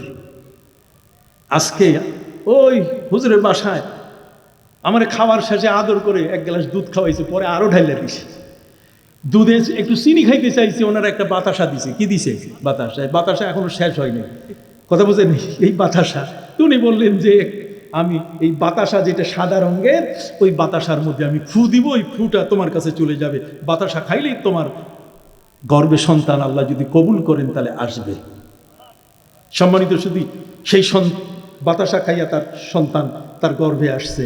তিনি ইংল্যান্ডের প্রথম মসজিদ এর জায়গা দিয়েছেন রানী এলিজাবেথ, তাও একজন আল্লাহর অলির শর্তে। অলি বলছেন আমি বাতাসা পাঠাবো আর তুমি কি দিবা, একটা মসজিদের জায়গা দিবা। দেখছেন আল্লাহর অলিদের টেকনিক কত। আমরা তো খালি পকেট ভরি, এইটা ভরে যায়, তখন এইটা ভরি, তারপর আস্তে আস্তে এই পাশে ভরি, ঠিক কিনা? আমাদের ভরার জায়গা যে কত তার শেষ নাই। সম্মানিত শুধু আল্লাহর ওয়ালিরা তারা হচ্ছে দোয়াগীর, তাদের কাছে দোয়া চায় মানুষ, ঠিক কিনা? প্রফেসর আব্দুল খালেক রহমতুল্লাহ আলী চলে গেছেন কোথায়? ভারতের আগরতলায়, মনে আছে? আমি আর বেশি আপনাদেরকে কষ্ট দেব না, আমি এই কথাটি বলে শেষ করি। উনি বলছেন যে বৃষ্টি নাই, আমি করব কি? আরে বৃষ্টি নাই করব কি? হ্যাঁ, এই পৃথিবীর রাজা বাদশাহ, এই দেশের প্রধানমন্ত্রী, প্রেসিডেন্ট, এই দেশের মেম্বার, চেয়ারম্যান, এমপিদের কোনো ক্ষমতা নাই। আল্লাহর ওলিদের ক্ষমতা আছে এমন, মুখে যদি বলে সাথে সাথে আল্লাহ কি করবেন? কবুল করে নেবেন। কি আল্লাহর ক্ষমতা আছে কিনা? এই কথাটা বর্ণনা শেষ করে আপনাদেরকে একটা ছোট্ট উদাহরণ দেই। বরফের আব্দুল কাদের জিলানির কাছে আসছে, নবদম্পতি দোয়া করে দেন। উনি বলছেন তা আমি এমনি দোয়া করি না, আমি একটু মোরাকাবা করব। তবে চোখ দুইটা বন্ধ করব। চোখ দুইটা বন্ধ করলে আমার অন্তর চক্ষু আল্লাহর সিদরাতুল মুনতাহায় যত পাতা আছে, এখানে পৃথিবীর সমস্ত মানুষের লিস্ট আছে, ওইখানে যাই দেখবো তোমাদের সন্তানের বরাদ্দ আছে কি না। উনি চক্ষু বন্ধ করে ছেড়ে দিছে। উনি কয় দেখলাম রেড বাতি, লাল বাতি জ্বলতেছে, নাই। দোয়া করে লাভ নেই, যাও। ওরা বলছে আমরা অত কিছু আপনি দেখেন, কোনখানে দেখছেন, লাল দেখছেন, নীল দেখছেন, এটা আমাদের প্রশ্ন নাই। আমাদের প্রশ্ন হলো আপনি একটু দোয়া করে দেন। উনি বলে ঠিক আছে, আল্লাহ মঞ্জুর করুন, তোমাদের সন্তান দিন। 1 বছর পরে বাচ্চা কোলে নিয়ে তার কাছে চলে আসছে। হুজুর আপনি দোয়া করছেন এই বাচ্চা। উনি বলছেন কি রে, আমার মোরাকাবায় কি জম খাইলো নাকি? কথা বলে না, কাজে আমি একটু দেখি। চক্ষু বন্ধ করে দেখে আগের অবস্থায় রেড লাইন, কথা বুঝেন নাই, লাল বাতি জ্বলতেছে। বুঝতে পারছেন? রেড লাইট জ্বলতেছে, লাল বাতি, তার মানে নাই কোনো সন্তান। উনি বললেন যে আমি তো এখনো দেখলাম কোনো সন্তান নাই, আল্লাহ যখন দিয়েছেন যাও নিয়ে যাও, দোয়া করি। পরে যাওয়ার পরে আল্লাহ তাআলা ইলহাম করে তাকে জানালেন, রে আব্দুল কাদের, তুমি কি মনে করেছো যে আমি আল্লাহ আমার সমস্ত এলেম ওই সিদরাতুল মুনতাহার পাতার মধ্যে দিয়ে শেষ করছি? বরং তোমার মতো বন্ধু যদি আমার কাছে আবেদন করে, যদি বলে দেয়, তাহলে আমি সিদরাতুল মুনতাহা লাগবে না, ওইটা ছাড়াই আমি সন্তান দিয়ে দিব। জোরে সুবহানাল্লাহ। ক্ষমতা আছে কিনা? ক্ষমতা আছে কিনা? অতএব সম্মানিত সুধী, প্রফেসর আব্দুল খালেক রহমতুল্লাহ আলাইহি সেখানে যাওয়ার পরে বললেন, তুমি আমাকে একটা পুকুর দেখায় দাও, শুকনা পুকুর। পুকুর তো সবই শুকনা। একটা পুকুরে নামার পরে তিনি দোয়া করলেন, আল্লাহ আল্লাহুম্মা আনজিল আলাইনা মাতার, আল্লাহ আপনি আমাদের উপর বৃষ্টি দেন। বলার সাথে সাথে মুষলধারে বৃষ্টি শুরু হয়ে গেল। কোথায় মেঘ আর কোথায় কি, আকাশ ছিল খোলা। খোলা আকাশের মধ্যে দৌড়ে দৌড়ে মেঘগুলো এসে সেখানে বৃষ্টি শুরু করলো। আল্লাহর ওলিদের ইজ্জত এত বড়। ফালিল্লাহিল ইজ্জতু ওয়ালি রাসূলিহি ওয়ালিল মুমিনিন। আল্লাহর ইমানদার ব্যক্তিদের ইজ্জত, নবীর ইজ্জত। নবীজি বসা ছিলেন জুমার দিনে, সাহাবা ইকরাম বলছেন হুজুর বৃষ্টি নাই। নবীজি বলছেন আল্লাহুম্মা আনজিল আলাইনাল মাতার, সাথে সাথে বৃষ্টি শুরু হয়ে গেল। বৃষ্টি আর বন্ধ হয় না। 1 সপ্তাহে সব ভেসে যাওয়া শুরু করলো। পরের জুমায় সাহাবীরা বলেন হুজুর বৃষ্টি বন্ধ করেন। নবী করিম সাল্লাল্লাহু আলাইহি ওয়াসাল্লাম বলেন আল্লাহুম্মা লা তানজিল আলাইনা ওয়ানজিল আলা মান হাওলানা। আল্লাহ আমাদের উপর, লা তামতির আলাইনা, আমাদের উপরে আর বৃষ্টির দরকার নাই, তবে আশপাশে চলুক। সুবহানাল্লাহ বলেন।